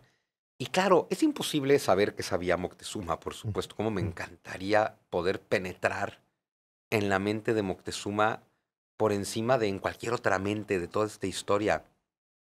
Porque Moctezuma, por un lado, tiene todos los límites y la ignorancia que tiene que tener derivado de todo lo que ya dijimos, pueblos aislados del resto del mundo, un hijo de su tiempo, con una visión del mundo reducidísima. Su mundo es el Anáhuac y se acabó. Pero al mismo tiempo este hombre tan misterioso, tan místico, tan sabio, tan meditador, que siempre trata de estar en este contacto con lo divino, pues que tal vez sabe cosas que los demás no saben. Pero también este hombre que sabe esta historia que ya contamos de Tlacaelel, sabe que son unos usurpadores, sabe que el verdadero Dios que él mismo ocupa un trono que no le pertenece. Exacto. A ver, Moctezuma lo sabe todo el tiempo, ocupa un trono que no me pertenece. Cuando llega Hernán Cortés le dice, has vuelto a tu casa, sé bienvenido. Está calando tal vez si eso no es Quetzalcóatl. Claro. No hay que olvidar que la mente de Moctezuma es una mente chamánica, no una mente racional. Claro, y porque el final del mito de Quetzalcóatl que conocemos es que sale apenado hacia el mar, pero dice un día voy a regresar. Volveré. Y si tú ves la historia mitológica de Quetzalcóatl, híjole, lo planteo también en el regreso de Quetzalcóatl, ver a qué nivel el relato de Quetzalcóatl es un relato crístico. ¿A qué nivel el relato de Quetzalcóatl se parece tanto al relato de Jesús? Es una locura. Porque claro que sí resulta... Vaya, veo toda la lógica de Fray Servando diciendo, oye, es que si Quetzalcóatl era Jesús, que ahorita lo vemos como extraño, pero él lo llega a plantear, claro. A ver, no, esa asimilación, ¿verdad?, se hace... Pero el símil sí está. Desde los primeros frailes del siglo XVI... A ver, no que te digan que Quetzalcóatl es Jesús, porque ese pensamiento era una herejía para ellos, no lo hubieran ni siquiera concebido, pero sí trabajos como el de Bernardino de Sahagún, de Jerónimo de Mendieta, que es hay que buscar similitudes para poder enseñar lo nuestro. Y si en algo están de acuerdo todos es, a ver, ¿cuál es el que más se parece a Jesús? Quetzalcóatl. Lo tienen claro todos. A ver, si quieres usar uno de sus númenes titulares, de sus mitos, para enseñarles a Jesús, es Quetzalcóatl. El que funciona para hablarles de la luz y del monoteísmo y del hijo de una virgen es Quetzalcóatl. Y entonces Cortés no es que sea Quetzalcóatl, pero simbólicamente sí que representa su regreso. Y es el encuentro, lo mencionas de una forma muy bella en tu libro, donde dices del Dios que te decía, dame tu sangre para yo sublimarme, Claro, contra el Dios que dice, yo sí. voy a dar mi El sangre. Dios que te dice, yo ya te di la mía Sí, para que tú te sublimes. exacto. A Eso es ver, lo planteo con bellísimo. todas sus letras. Un Dios verdadero no necesita de tu muerte ni de tu sacrificio. Un Dios verdadero no necesita nada, pero Sí, mucho menos necesita tu sangre.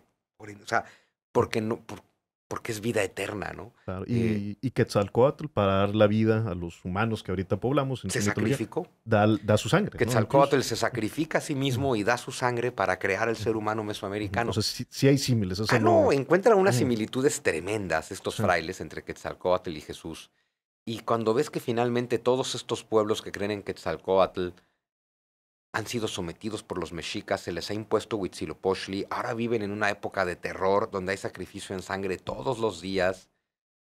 Y, perdón, la llegada de los españoles no es la conquista espiritual, es la liberación espiritual. Liberarte de Huitzilopochtli no es una conquista espiritual. A partir de 1821 somos libres, cada quien puede hacer lo que quiera y nadie, pueblos indios incluidos, nadie volvió a los amorosos brazos de Huitzilopochtli. Ningún pueblo indígena, ahora que hablan de justicia histórica, reivindicación, resistencia indígena, descolonizar. Yo no me imagino a ningún pueblo indígena de hoy renunciando a Diosito, Jesucito y la Virgencita por un tema de justicia histórica. ¿no? Y menos regresar al sacrificio, ¿no? Como es A ver, ahorita nadie lo que volvió a les sacrificio. Huitzilopochtli, nadie desmontó catedrales para hacer pirámides, nadie dijo volvamos al sacrificio. Nos gustó, es que esta es nuestra cultura, nos quedó re bonita. Cada vez que hablamos de conquista es mentarnos la madre a nosotros mismos. Definitivo, definitivo. Para el cierre del libro también me dejas un par de ideas muy potentes y una de ellas es que la generación de conquistadores, dado el contexto, son hombres. Ujú. Cuando las mujeres españolas llegan, es casi un siglo después. Y eso me hizo que reconfigurara mucho de mi entendimiento de esa época. Ujú. Porque es decir, la visión criolla es una visión migrante, que llega a un reino que ya está hecho, ciudades que ya están. Sí, y comprender esa parte es bien importante para entender las contradicciones de Nueva España y después de México.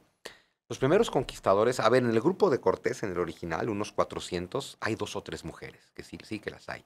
Pero siempre fueron eso, la Claro. excepción. Ay, órale, Sí, claro, claro, dos o tres se entre. nos colaron dos mujeres, Ujú, güey. A ver, ¿quién quiere dejar? ujú. Y no es que Cuba o Santo Domingo fueran un paraíso en el siglo XVI, pero pues ya hay ciudades y ya comes. ¿Quién se quiere lanzar a esto de la Ujú. conquista, no? Pero las hay. Pero claro, esto nos lleva a que tienes a una gran generación de hombres, solos y sin mujeres, que llegan aquí con el plan de Hernán Cortés a quedarse. Su única opción es casarse con mujeres de aquí. No tienen de otra y es justo lo que hacen. No las violan y México no es producto de una violación. No somos los hijos de la chingada. Las bautizan, les ponen nombres cristianos, se casan con ellas, tienen hijos. Esos hijos tienen como Martín Cortés Malintzin o como María Luisa Xicoténcatl, tienen nombres y apellidos en español y en náhuatl, porque esos primeros padres de los primeros mestizos están orgullosos de los mestizos que tienen conciencia de que su hijo es algo absolutamente nuevo en la historia, algo que no ha ocurrido nunca, algo completamente nuevo. Pero también recordar que estos primeros conquistadores pelearon codo a codo y mano a mano con sus aliados indios. Entraron juntos a Tenochtitlan guiados por Moctezuma. Salieron huyendo juntos en la noche triste y perdieron a la mitad de sus seres queridos y todo el tesoro. Juntos volvieron a tomar Tenochtitlan. Se salvaron la vida los unos a los otros más de una vez. Muchas veces tlaxcaltecas le salvaron la vida a Hernán Cortés y muchas veces españoles salvaron la vida de Xicoténcatl y de otros tlaxcaltecas. Es decir, lucharon juntos, pelearon juntos, conquistaron juntos, arriesgaron la vida juntos, se salvaron más de una vez. Si algo han aprendido estos primeros españoles que llegan, estos primeros aliados indios, es a respetarse. Pero arriesgaron la vida juntos. Eso te genera una relación muy diferente. Entonces, estos españoles, después de todo este proceso, ya pueden ver a estos indios como iguales. Te aseguro que cuando llegaron no los veían como iguales. Pero Definitivo. los empiezan a ver como iguales y al final es, te salvé la vida, me salvaste la vida, tengo un hijo con tu hermana. Y empiezan a ser familia, y se ven de esta forma. La primera generación de hijos de conquistadores que ya nacen aquí, los primeros mestizos, tienen esta misma visión. Son mestizos, saben que lo son y estos hombres mestizos, ¿con quién se van a casar? Pues con mujeres de acá. Estas mujeres mestizas, ¿con quién se van a casar? Pues con hombres de aquí o con hombres españoles, da igual, y se empieza a hacer más complejo el mestizaje. Pero empiezan a llegar mujeres, porque se funda la ciudad de Puebla, se funda la ciudad de Querétaro, se empieza a hacer un mundo donde ya es más fácil llegar. Y entonces, Claro. claro, llegan mujeres españolas y entonces, ¿qué pasa? Pues que ahora tienes a mujeres españolas casándose con hombres españoles teniendo españolitos. Esto te cambia todo el panorama del Claro. siglo XVII. Esta gente no conoció a los indígenas, no pelearon mano a mano y codo a codo con ellos, no se salvaron la vida los unos a los otros, no generaron esta hermandad. Esta generación de criollos va a ver al indio de manera inferior. Por Claro. supuesto que sí. Y no solo mujeres, también llegan burócratas, Sí, administradores, claro. toda esa segunda oleada, digamos, Ujú. que están en el mismo contexto, donde ellos Sí, no... qué bueno que Hernán Cortés nos preparó este reino. Nosotros ya Ahora llegamos sí, a esto que ya está planchado. exacto. Aquí ustedes ya Sí. hicieron el trabajo pesado, difícil, ahora nosotros nada más llegamos. No es lo mismo. Entonces, claro que el siglo XVII es muy diferente al Y XVI. hay una parte más, porque yo mismo llegué a creerme y repetir esta imprecisión histórica, porque yo decía, el sistema de castas, dije, no, pues estos güeyes sí eran bien racistas de madre, ve todas las castas que Es todo tenían y lo todo. contrario. Y se me hace una idea muy interesante que te he escuchado y que me replanteó y dije, ya voy a dejar de repetir esta pendejada. Bueno, es que es todo lo contrario. Ujú, Si hay toda esta ujú, pintura de castas, que se describen más de 16 castas, bueno, si existe toda esta variedad nombrada, es porque la mezcla es un acto cotidiano. Perdón, cuando todos se mezclan con todos, ahí hay todo menos racismo. Ahí hay todo menos racismo.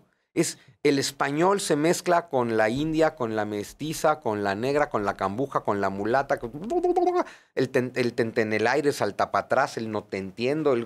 Todo esto es derivado de que aquí todo el mundo se mezcla con todo el mundo. Otra vez podemos contarnos la historia en la que todo el mundo viola a todo el mundo, y entonces somos unos hijos de la chingada, como dijo Octavio Paz, o entender este pueblo eternamente mestizo que son los españoles, que llevan toda su vida mezclándose, llegan aquí a hacer lo que siempre han hecho, seguir mezclándose. La pintura de castas, estos cuadros donde se ven todas las castas, y tú puedes ver de pronto al negro, al mulato, al cambujo, pero vestido de aristócrata español, porque así aparecen en el cuadro. Perdón, ¿qué te dice eso? O sea, no lo ves vestido como esclavo. Siempre estuvo prohibida la esclavitud indígena en América, eso también hay que recordarlo siempre. sí, Siempre estuvo prohibida la esclavitud indígena en América. Y esta pintura de castas, a ver, los racistas van a ser los criollos. Ay, mm, sí, o sea, la verdad es que la desgracia de Nueva España en gran medida fueron ya los criollos. O sea, pues es como el hijo fifi, es como el hijo heredero. ahí sí puede llegar ahora sí con una visión de aquí hay recursos, déjamelos agarrar. Claro, y no, pero y más que eso, a ver, Ujú, porque viven aquí. ujú, O sea, al final viven en Nueva España. Con los recursos que se extraen de Nueva España, se construyó Nueva España. No hay una extracción de recursos para llevarla a España. Eso no pasó nunca. Nunca. ¿Qué hay? Pago de impuestos. ¿Eso cuándo pasa? Siempre. Nueva España es claro, parte del Imperio Español. Paga impuestos. Pero a ver, es que el quinto real, sí, el quinto real es si tú te dedicas a la minería, el 20%, ya quisiéramos hoy pagar 20% de impuestos, el 20% va para la corona. claro, Pero da igual que seas minero en Zacatecas o que seas minero en Asturias. Igual claro, aportas el quinto real. Y con ese quinto real, por lo menos en Nueva España, se construyen catedrales, acueductos, hospitales, universidades. O sea, se construye un claro. reino. Entonces, no, estos criollos van a desarrollar la imagen racista. Estos criollos sí van a decir, no, a ver, yo soy español, mi padre es español, mi madre es español. Ellos sí son los que dicen, yo no soy mestizo, yo no soy indio. Entonces, sí, los criollos del siglo XVII van echando mucho a perder todo eso. Claro, y después llegará otra categoría, ¿no? Porque no soy, creo yo, soy peninsular y todo lo que ya Sí, sabemos sí. que pasa después. Me gustaría ahorita que ya se acerca el final del tiempo que tenemos, un aventarte dos o tres temas que me parecen muy importantes, Ujú. aunque se salgan de, del libro Venga. puntualmente. Uno de ellos, ayer platicaba con un amigo muy brillante y me decía que él, me decía, es que no me queda muy claro, me queda claro que está pasando que en la izquierda posmoderna nos están dividiendo, nos están haciendo Ujú. pelearnos. Me queda muy claro que están intentando pulverizar la clase media y media alta. Me dijo, pero no me queda claro por qué. Y le dije, bueno, pues a mí me gustó mucho una idea que escuché de Juan Miguel Zunzunegui y es sobre este modelo piramidal donde cuentas que la revolución siempre viene de en medio, ¿no? Ujú. ¿Nos podrás compartir por aquí? Claro, la revolución que siempre te la visten de justicia social, todas las revoluciones, todas son una mentira, todas son un fraude, todas son un engaño. No hay revoluciones porque haya malas condiciones sociales, que las hay siempre desde el principio de la civilización. Hay revoluciones porque hay revolucionarios profesionales, como Lenin, o amateurs, como Madero. Este, revoluciones profesionales que, como Lenin, dicen: mi trabajo es ser revolucionario. ¿Y cuál es ese trabajo del revolucionario profesional, como él mismo se define? Inculcar la conciencia de clase en la gente, es decir, encabronarlos para que se levanten en armas. El propio Lenin se quejaba de lo que él llamaba la aristocracia obrera. ¿Qué es la aristocracia obrera? Dice Lenin: pues estos trabajadores, estos proletarios, a los que en el libre mercado y en el capitalismo ya les va mejor y ahora son prósperos y ahora tienen descanso y vacaciones y una cuentita de ahorros, la aristocracia obrera es el principal enemigo. Y dices: oye, pero ¿qué no la aspiración sería justo que este proletario, que este obrero gane más, viva mejor, tenga vacaciones, tenga cuenta? Y dice: no. Cada trabajador que mejora su nivel de vida, lo dice Lenin, cada trabajador que mejora su nivel de vida es un revolucionario menos. Oye, pero ¿qué el objetivo no es mejorar la vida del Claro. trabajador? No, el objetivo es hacer la revolución. El objetivo es la revolución. Ese es el problema de los revolucionarios. No les interesan ni las personas, ni el bienestar, ni el desarrollo. Les interesa el poder y la revolución. Es un dogma, es una religión, la revolución en sí misma. Todo aquel que mejora su nivel de vida deja de ser un revolucionario. Lo dijo Lenin, como lo va a decir después el comandante Chávez. Oh, es que usted no entiende la revolución, hermanito. El pueblo tiene que ser siempre esperanzado, pero siempre pobre, porque si el pueblo deja de ser pobre, se le olvida de dónde viene. Está Claro, cabrón. Esta propia gente te dice: lo último que yo quiero hacer es sacar al pueblo de pobre. Y lo dicen públicamente. claro. Y a su forma lo dijo López Obrador también. Claro, no, Dijo el también, sí. aspiracionismo, eso es lo que está mal, o También, sea, con... también. Bueno, y López Obrador, que le agrega esta cosa perversísima, que lo platicamos Ricardo y yo en la serie Evolución de la Libertad. Un Andrés Manuel, pero eso lo hacen todos los comunistas, diciendo: prohibida la caridad privada, prohibido que el empresario ayude, Sí, prohibido sí, que la clase media y media alta sí, tiene colabore. que No, no, venir de no, mí, no, no, no, ¿verdad? no. Aquí el monopolio de la caridad lo tiene el Estado. Lo ves ahora con la tragedia de Veracruz. Hay un chingo de ayuda, pero no va a llegar hasta que la pongamos en bolsas guinda. Porque Claro, me vales madre, porque tu claro. tragedia me vale madre, porque tu inundación me vale madre, porque tus muertos me valen madre. Yo ya tengo la comida que tú necesitas hace 3 días, pero me falta ponerla en esta pinche bolsa guinda para que tú asumas que te la dio Morena cuando te la están dando todos los demás mexicanos que están donando. Y revolución tras revolución son los del medio convenciendo a los de abajo de romperse la madre contra los de arriba, después de lo cual esos del medio suben y los de abajo se quedan tan abajo como siempre. Claro, y que cuando llega un esquema, ahora tenemos desde hace ya más de un sexenio un gobierno socialista de izquierda postmoderna, pues quienes quedamos ahora en medio, la clase media, de ahí es de donde ellos puede venir una amenaza, ¿no? Ellos saben que no va a venir, eh, que de una clase baja No no va a venir pueden, de nadie que reciba dádiva. de nadie que reciba dádiva por la falta de recursos en todo sentido, ¿no? Entonces, creo que pulverización de la clase media o apretón que le dan a la clase media, pues tiene su razón política y No, eso es hombre, preocupante y de deja fondo. tu clase media, agrégale. A ver, tú, por ejemplo, o yo que estamos en el mismo caso, no solo eres clase media, cargas con una desgracia, con una maldición. Eres hombre blanco heterosexual. No, puta madre. Eres opresor, opresor, opresor. Sí, Tú claro. eres culpable de lo que han hecho todos los blancos de la historia, todos los hombres de la historia y todos los heterosexuales de la historia. Tú eres, en esencia, un victimario y un explotador y por lo tanto le debes justicia y reivindicación histórica a todos los no blancos, a todos los no hombres y a todos los no heterosexuales, porque tú te los jodiste, aunque tú en lo personal nunca les hayas hecho nada. Y Claro. entonces, porque supongo que tú no recibes ninguna dádiva del bienestar, porque tú, que Sí, eres el apestado hombre sí, blanco heterosexual, además de que te toca el escarnio de toda la sociedad por ser como naciste, es decir, se llama discriminación, pero además a ti te toca mantener las pensiones del bienestar, igual que a mí. sí, es una locura esto de... Y regresamos, es de fondo un discurso bastante parecido a pídeme perdón por algo que no hiciste, a algo que Claro. no me hicieron a mí. ¿verdad? O sea, Exacto, pero los tuyos sí, se lo hicieron a los míos. sí, Esa es la base de todo discurso de odio. Los sí. tuyos y los míos. No eres tú, no soy yo, tú no me hiciste nada, tú no le has hecho nada a nadie, tú no me lo hiciste a mí, pero tú me debes una disculpa histórica. A su madre. Y mucho, es una cultura identitaria, ¿no? Hoy leía en un tweet que puse un tweet así que decía, era como una broma, ¿no? Pero ponía, olvidémonos del Bitcoin y recordemos la poesía. Una cosa así como totalmente tranquila.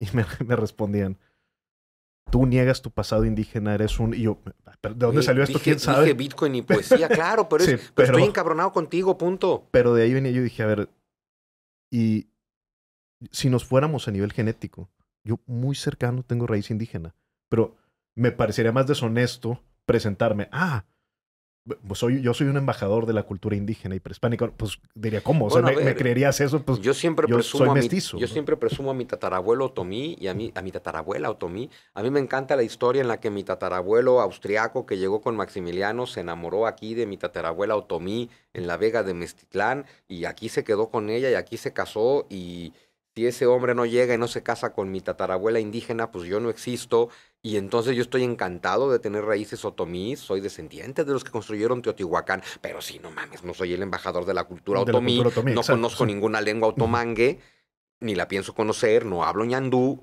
pero sé que tengo ancestros otomís y me encanta, porque México es mestizo. Definitivo, definitivo. La división es un discurso que eso es el resultado que nos va a traer al final, separarnos. Me gustaría también, y voy a cambiar de tema una vez más, pero me gustaría que nos compartieras aquí una historia que me encantó leerte, que es la historia de Acolmistli, felino fuerte, que en 1418, a los 16 años, sale a casar con su padre por una Sí, última todo el vez. mundo dijo, ¿este güey quién es? Sí, Porque sí. lo conocemos como Nezahualcóyotl. Y de pronto, híjole, hasta entender que Nezahualcóyotl ni siquiera es el nombre real de Ujú, Nezahualcóyotl, sí. es un alias, ¿no? A ver, es una historia fascinante que también explica por qué los texcocanos, los acolhuas, también se van a aliar con Cortés. Porque de pronto tenemos esta idea de la triple alianza, ¿no? Donde Así. Tenochtitlan, los mexicas, se alían con Tlacopan o Tacuba, de los que nunca sabemos nada, y con Texcoco, que son los acolhuas, ¿no? Cuyo rey es Nezahualcóyotl. Pero claro, si te cuentan la historia de Nezahualcóyotl de niño, pues claro, justo cuando Azcapotzalco es el amo y señor de la zona lacustre de Texcoco y los mexicas son el brazo ejecutor, el brazo armado mercenario de Azcapotzalco, y que es cuando Azcapotzalco, que lo quiere conquistar todo, persigue al padre de Nezahualcóyotl, quiere conquistar Texcoco, quedarse con el trono de los Culgas, que son los que además tienen un linaje que viene de Teotihuacán, entonces le da linaje. Y claro, pues que tiene que salir huyendo, tiene que esconderse el niño Nezahualcóyotl, esconderse entre los arbustos y presenciar cómo los mexicas matan a su padre, siguiendo las órdenes de Azcapotzalco. Entonces los mexicas matan al padre de Nezahualcóyotl. Nezahualcóyotl tiene que esconderse, ahora es el heredero al trono, pero huérfano y perseguido por los poderosos que han matado a su padre. Y entonces tiene que esconderse en Tlaxcala y le dan Hombre, refugio en Tlaxcala. Finalmente los tlaxcaltecas son los que negocian con los mexicas que le permitan a Nezahualcóyotl vivir. y de carne y hueso, ¿no? Imagínate ese momento de estar en silencio mientras ves cómo le quitan la vida a Claro. tu padre, Bueno, ¿no? y luego un Y, Nezahualcóyotl no, que no, sí no, termina viviendo en la corte mexica, claro, sí, pero él sí. sabe perfectamente que está viviendo en la corte de los que mataron a su padre. Mm. Ahora, Nezahualcóyotl tiene un solo objetivo y es recuperar su trono. Cuando luego los mexicas le dicen, oye, vamos a aliarnos contra Azcapotzalco, él dice, fíjate, se tiene que aliar con los asesinos de su padre para poder recuperar su trono. Se alía con los asesinos de su padre y recupera su trono. Y siempre fue, dentro de esta triple alianza, siempre fue la principal voz opositora de las ideas mexicas y de las tradiciones mexicas y del sacrificio mexica. Y luego su hijo Nezahualpili, al que evidentemente Nezahualcóyotl le habrá contado toda la historia, ¿no? Que también es siempre un aliado muy incómodo de los Sí. mexicas, que siempre está cuestionando sus formas y sus métodos, que era bastante profeta además Nezahualpili y prácticamente le profetiza la llegada de los españoles y la caída del imperio. Y luego por eso Ixtlilxóchitl, descendiente de Nezahualpili y de Nezahualcóyotl, rey de los Culhuas, se pone del lado de Hernán Cortés. Pero es que además, ¿qué lealtad le debes a los mexicas? Asesinaron a tu padre. Claro. Bueno, aquí ya pasó en tres Sí. generaciones. Los mexicas asesinaron a tu rey de hace 2 generaciones, ¿qué lealtad les debes? Hasta los texcocanos dijeron, ha llegado el momento de desquitarnos. Claro, y no sé si es en la generación la primera o en la segunda, pero a quien vemos que con una formación en poesía, con una visión humanista que se adelanta algunos siglos a Europa, es decir, mi hermano el hombre, ¿no? Sí, sí. Entonces sí creo que es una figura que vale la pena rescatar, que la Fíjate, conozcamos que se más. adelanta y no, se adelanta desde luego a todo lo mexica y en gran medida a lo europeo, pero fíjate qué bonito, no a lo español y no a lo católico, que al final está en nuestras Claro. raíces. Y como siempre digo, no me importa si hoy tú no eres católico y no crees en Dios, está muy bien. La cultura mexicana es una cultura católica, aunque tú seas ateo. Así es, culturalmente Y tus es una valores formación son católica. católicos, aunque tú seas ateo, que son los valores platónicos, la búsqueda de bien, belleza y verdad. Pero justo, ¿por qué los ingleses cometen genocidio y los españoles no? Porque los españoles traen esta visión católica española que les dice, todos somos personas. Ahí está mi hermano el hombre de Nezahualcóyotl, cuando no puedes esclavizar a los indígenas de América porque son personas y tienen alma. El español, por encima del inglés, del francés, del portugués, del holandés, el español es el único que dice, el indio de América es mi prójimo. Te aseguro que le costó mucho trabajo decirlo y más trabajo de verdad entenderlo y aceptarlo, Claro. porque te juro que al principio sí los han de ver de manera muy extraña, pero al final señores, los indios de América son nuestro prójimo. Cierto, hay un encuentro en ese entendimiento Es del mundo. ontológicamente somos iguales por más distintos que nos veamos, acepto por lo menos a nivel teórico que ontológicamente somos iguales. Claro. No, bellísimo esto. Y antes de irnos, Unsu, porque ya me pasé de tiempo, pero bueno, sé que tienes también otros compromisos y sobre todo me siento muy honrado de esta plática. Es la tercera entrevista que tenemos, que sigan mucho más. Y antes de irnos, me voy a salir totalmente de tema, pero sí, no me quiero ir sin platicar esto. He visto que eres estudiante de karate. Yo Ujú. empecé también hace como año y medio, más o menos. Voy un poco lento, pero ahí voy avanzando. Veo que ya estás cerca. Si no me equivoco, el siguiente año es probable que ya llegues a cinta negra, ¿es Sí, así? sí. Y se me hace muy interesante a mí que en México el karate ha encontrado grandes peleadores, grandes artistas marciales. Oh, sí. Y a mí me ha chocado mucho al empezar a practicar y a entender un poco. Yo practico Shitoryu, entiendo que tú Ujú. practicas Shotokan. Shotokan. Sí, pero bueno, de Gishin Funakoshi, todos los principios son pues, muy parecidos de los dos Eh, fundadores, eran hasta amigos, ¿verdad? ujú. Ken Mamabuni y Funakoshi. Y de los principios de karate, veo mucho el honor, veo mucho el respeto a los maestros, sobre todo esa parte, el respeto a los maestros. Y yo digo, yo no me explico cómo en México ha encontrado tan buen hogar cuando en México casi no respetamos a los maestros, casi no respetamos a los mayores y sin embargo veo que hay un encuentro profundo porque aquí ha habido campeones del mundo. Sí, sí.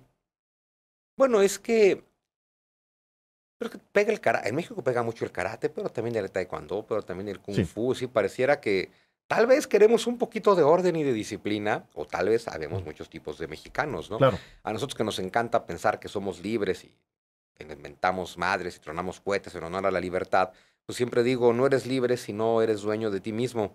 Y ser dueño de ti mismo no es algo que ocurre por naturaleza. Ser dueño de ti mismo es algo que requiere de tu práctica, de tu entrenamiento, requiere de tu meditación, de tu introspección, de que hagas cualquiera de estas disciplinas. A ver, entender que el karate es un poco como el yoga para mí. A mí me gustan mucho más las katas que los combates, ¿no? A ver, estás haciendo muy una serie interesante. de movimientos que requieren de una perfección tal, porque es cómo mueves este músculo, pero cómo este hueso, con una lógica, con Sí, una perfección que requieren de tu total concentración. sí, te pierdes A realmente en ver, movimiento, ¿no? y es lo más difícil, además, Ujú. cuando te das cuenta que hasta tienes que coordinar cada inhalación y cada exhalación con cada... Sí, pues dificilísimo, ¿no? Pero justo es una de tantas prácticas, el karate, como la meditación, como el yoga, como cualquier tipo de introspección, que te ayudan con esto de construirte a ti mismo, de hacer disciplina, de hacer tradición, de hacer respeto. En mi caso, a mí lo que más me gustó de entrar a karate es que yo estaba muy frustrado, no me gustaba estudiar casi nada nuevo. Llegó un punto en el que ya todo me aburría. Y Sí. de pronto, claro, y sobre todo cuestiones, a ver, lo que yo hago a nivel intelectual, historia, filosofía, religión, me metía a más maestrías, a más diplomados y los botaba, era de, qué aburrido. Claro, me decía mi esposa, me dice, pues es que tú en esto ya eres maestro, tú no, Sí, tú lee libros, no te metes a una maestría, es absurdo, ¿no? ¿Qué sí, tuvo la el tentación, karate? sí. Claro, el karate, el tema era, claro, yo tengo 50, me metí a los 47.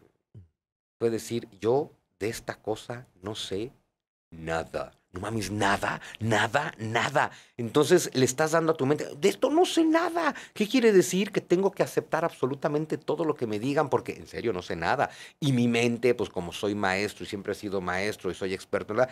Estoy muy acostumbrado a ser el que enseña. Claro, Y de pronto, no, pues ¿qué crees aquí? Y además la técnica de enseñar y aprender esto es, a ver, yo lo digo de manera muy simple, hay una sola respuesta correcta en un dojo de karate, os. Punto. O sea, a tu sensei claro. no lo cuestionas. El sensei dice, tú lo haces, se acá. ¿Por qué? Porque confías en él, por supuesto, ¿no? El sensei dice, tú haces. La única respuesta correcta es os. Punto. Te sometes, te disciplinas, haces caso y eventualmente aprendes. Y estás recordando esto de que lo que estás entrenando no es para ser un mejor luchador o un mejor golpeador. Es bien importante recordar qué Claro, estás estudiando cuando estudias karate, ¿qué estás buscando? Tu perfección de carácter, tu eso respeto a es la buenísimo. etiqueta, tu respeto a todo lo que decimos en el karate, el doyokun, ¿no? Los 5 principios que hay que recordar cada vez que vas a hacer karate, guardarse contra el valor impetuoso, honrar los principios de etiqueta, o sea, eso es lo que estás construyendo, ¿no? Y claro, lo haces a través de movimientos. A mí me encanta, ¿no? Porque, oye, ¿ya vas a hacer cinta negra? Pues sí, ya voy a hacer cinta negra. Este, ya lo sería si no viajara tanto y tuviera otro Claro. trabajo que no es ser karateca, pero de pronto no me da tiempo de entrenar. Estamos en las mismas. Y entonces ya sabes, oye, y ahora que ya eres cinta negra, o sea, ya sabes, ¿no? Mm. ¿Qué puedes hacer? ¿Qué sabes hacer, no? Sí, sí, Y claro. le digo, bueno, a ver, por ejemplo, no sé, romperme la madre con 3 tipos a la vez, ya soy cinta negra. No, eso no puedo. Romperme la madre con 2 tipos a la vez, no. Bueno, con uno solo, no, tampoco. Oye, ¿y entonces qué sabes hacer como cinta negra? Unas catas preciosas. O sea, yo siempre digo que en karate entrenamos mucho las patadas, los golpes, las catas, las estrategias de combate, pero también hacemos mucho condicionamiento físico. Claro. Eh, Porque es, oye, y si se aparecen 3, tú que eres cinta negra, ¿qué puedes hacer? Corro más rápido que los 3. Oye, ¿y el karate para qué sirve? Para correr más rápido que los 3, porque lo último que tienes que buscar, ojalá lo entendiera Adame, lo último que tienes que buscar cuando eres karateca es un pleito.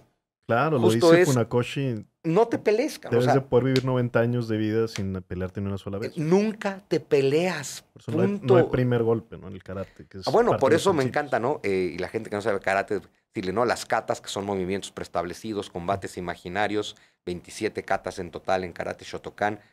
Ninguna empieza con un golpe, ni con una patada. Las katas siempre empiezan con una Una defensa. defensa, tienes Y razón. eso es parte del aprendizaje, es el karateca no pega, el karateca no ataca, porque alguien que es dueño de sí mismo nunca pega y nunca ataca. Hay que estar listo para defenderte.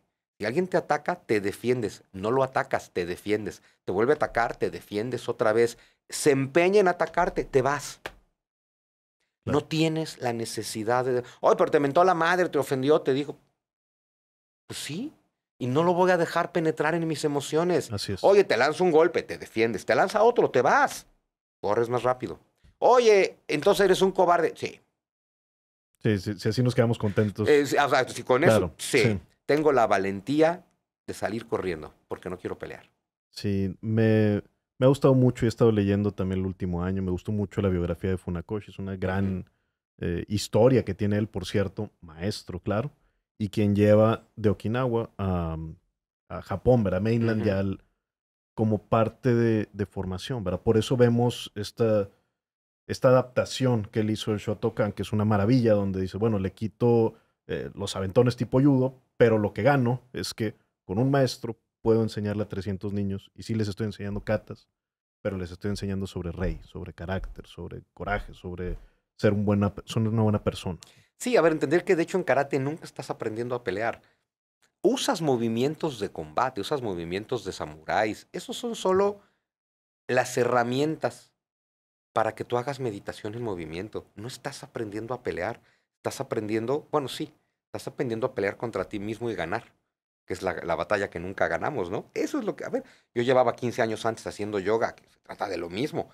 Según yo es más difícil yoga porque pa' colmo estás sentado y quieto. Por lo menos en el karate estás soltando golpes, aunque sea al aire, a un domi o a otro compañero, ¿no? Pero no estás aprendiendo a pelear, estás aprendiendo a ser dueño de ti mismo. ¿Te ves dando clases de karate más adelante? A ver, Definitivo. a ver, uno tiene que entender sus vocaciones. Yo soy maestro, eso es lo que yo hago, se me da muy bien, es lo que más me gusta. Claro, no por ahora, lo del Sí, sí. karate. Primero tengo que tener la cinta negra, que... Y empezar por Y senpai. como no la quiero gratis, o sea, lo que voy es... Claro. Yo me pude haber apresurado y, a ver, el examen de negra ya lo tengo puesto. Yo puedo hacer mi examen y pasar. Pero yo sé que me falta muchísimo para que yo sienta que me merezco usar la cinta negra. No se trata de tenerla para tenerla antes, para ponerla en Instagram, pues te la ¿no? compras en Amazon, ¿no? Prefiero tardarme un año más, pero que diga, no, qué buen cinta negra soy. Sí. Y, ojo, lo primero que uno tiene que saber, nos dice nuestro sensei siempre, que un cinta negra no es más que un cinta blanca que nunca se rindió. Bellísima esa frase. Eso es bien importante decirlo. La clase más difícil es la primera. Exacto. Realmente eso sí es verdad, al menos para mí hasta ahora. Y el entrenamiento más difícil que tuve en mi vida fue el primer día. Eso, y que una vez que te pones la cinta negra, tienes que entender que te acabas de poner tu nueva cinta blanca. Claro, es decir, que el camino de la blanca a la negra solo es como el propedéutico. Una vez que te pones tu cinta negra, no es que ya sepas karate, es que ya estás listo para empezar a aprender. Claro. O sea, entonces, sí, claro. Y a partir de ahí, pues yo pienso que pues ya tal vez con un tercer o cuarto dan, podría pensar en decir, bueno, vamos a dar. Ya nos tocará ir al dojo de Sun Tzu. A ver qué tal. Y sobre todo... Que seguro lo voy a mezclar con otras cosas, con mucha meditación y con mucha historia, hombre. ¿no? Y ojalá ya haya viaje a Okinawa y nos vamos a conocer. Sí, sí, por supuesto. No sé si sea tu caso, en mi caso mi sensei es mucho más joven que yo. O sea, yo ya casi era adulto cuando él nació, ¿no? Mi sensei es justo de mi edad. Sí. Mi sensei tiene 50 años igual que yo. Claro que yo empecé el karate a los 47 y él lo empezó a los 6. Sí. De hecho, afortunadamente tengo la fortuna de contar con uno de los mejores senseis de México y del mundo. Acaba de regresar de Japón, donde ganó segundo lugar mundial. Es séptimo dan. Es reconocido mundialmente. O sea, tengo un sensei de primer nivel. Entonces, fíjate, en el budismo, no que yo sea budista, pero siempre me ha gustado el budismo, hay oraciones muy bonitas. Y hay una oración o una petición del budismo que es pedir que siempre tenga maestros perfectos. Es lo que le estás pidiendo a la vida, que tenga yo maestros perfectos. Y a mí me lo cumplió con el sensei de karate. Es imperfecto en muchísimas cosas, pero es perfecto en el karate. Claro. En las imperfecciones de lo que no es karate, yo lo ayudo a él. En las perfecciones del karate, me ayuda él a mí. Claro, buenísimo. Y fíjate, esa es una relación con un sensei. No solo te enseña, también aprende.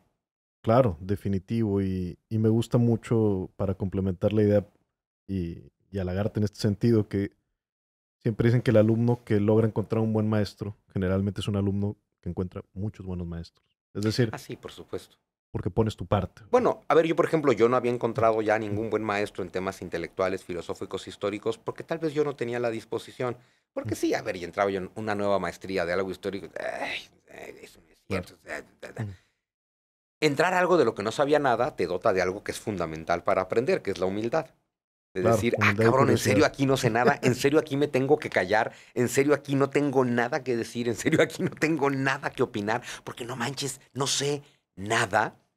Y esa disposición te hace un buen alumno y entonces tendrás un buen maestro. Claro. Porque si no quieres aprender, el mejor sensei no tiene nada que enseñarte.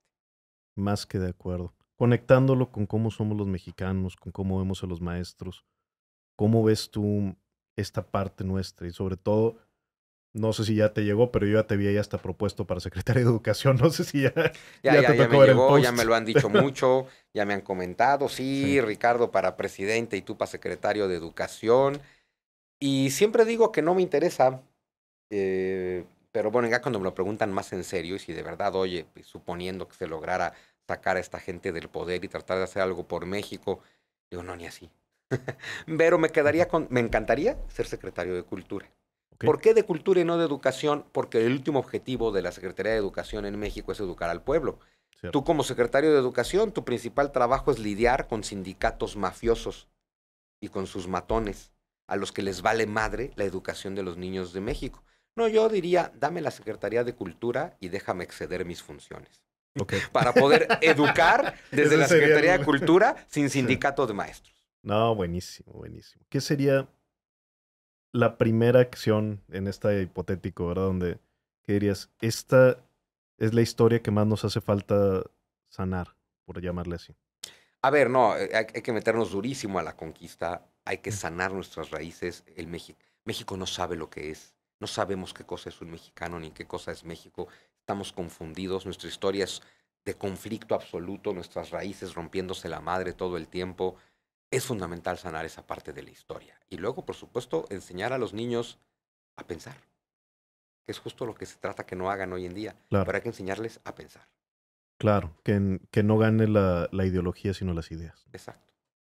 Sunso, agradecerte una vez más. De verdad es un honor platicar contigo y sobre todo recomendarle a la audiencia ambos libros, el que quieran leer de Sun Tzu, pero Al día siguiente de la conquista se está estrenando. Es un gran libro y sobre todo aborda esta última idea, esta última cuestión y creo que sí cumple con ser un libro para sanar en ese sentido. Yo siempre procuro que mis libros sean sanadores. Cualquiera que me ha leído más de uno lo sabe. Siempre estoy buscando, no un final feliz, porque no son novelas, un final esperanzador. Un final donde tengas una salida, donde no solo sea deprimirte. Sí me pasaba en libros más viejitos, como en los mitos que nos dieron traumas, que es, ya te mostré que esto está de la chingada. ¿Y ahora qué? A mí se me hace un buen inicio, aún así. ¿Eh? No, Un por muy buen libro supuesto, para... pero luego sí empecé a decir, a ver, no, si no le doy una parte en la que aportes, pues, decirte que todo está mal, pues eso ya lo hace la izquierda. Es- Bueno, sí, sí, Y decirte que definitivo. todo está bien, eso ya lo hace Sí, el gobierno. Pues hay sí. que buscar algo en medio, ¿no? Buenísimo, buenísimo. No, una vez más agradecerte y nos vamos con una recomendación de un álbum de música que traigas ahorita de moda, que te haya marcado en algún punto, algo que le digas a la gente, yo escucho esto y les recomiendo irse a escuchar este álbum de música. Órale, pero no se vale Gloria Trevi. Gloria Trevi, bueno, si fuera álbum completo, sí, pues hasta es de aquí, ¿no? Por cierto, Adrián Marcelo estudió en la que era la casa de Gloria Trevi, ya te tocará platicar con él ahí. Me urge platicar con él. A ver, ¿qué he estado escuchando últimamente? ¿Qué he estado escuchando? Últimamente no sé por qué estoy clavado con la zarzuela, por supuesto. Este, no sé, es muy raro, pero llevo los últimos 3 meses clavado con la zarzuela, con una en particular que me gusta mucho, que se llama Luisa Fernanda. Ubicar a la gente, la zarzuela es ópera en español, ¿no? Ujú. Pero ópera Qué ligera. bueno que dijiste porque yo estaba perdido. Una zarzuela es... Sí. En España no hay ópera, no hay Ujú. ópera en español, en España hay zarzuela. Entonces, la Zarzuela. zarzuela es ópera en español, pero no piensen en las óperas pesadas o Ujú. difíciles como Wagner, piensen en operetas, en óperas bufas, en óperas ligeras, piensen más en Mozart. Pero en español, y claro, con toda la orquesta y la instrumentación de una ópera, pero pues con castañuelas, con pandereta, con cosas, con guitarras más españolas. Y son muy bonitas, muy bonitas los ritmos, la música, las melodías, los temas. Una en particular que me encanta, que se llama Luisa Fernanda, que para mí es la más bonita de las zarzuelas. Llevo un rato clavado con eso. Nos vamos entonces. Luisa Fernández es el nombre de la zarzuela. Es el nombre de esta zarzuela en Ok, particular. Los hay. perfecto. Digo, hay cualquier cantidad de zarzuelas, la verbena de la paloma, ¿verdad? Pero Luisa Fernanda es Luisa una Fernanda. zarzuela que me encanta. Extraordinario. Sun Tzu, ya lo repito una vez más, pero porque de verdad lo siento, te agradezco muchísimo. Nos vamos con Luisa Fernanda de Zarzuela y por hoy es todo, compadre. Nos vamos.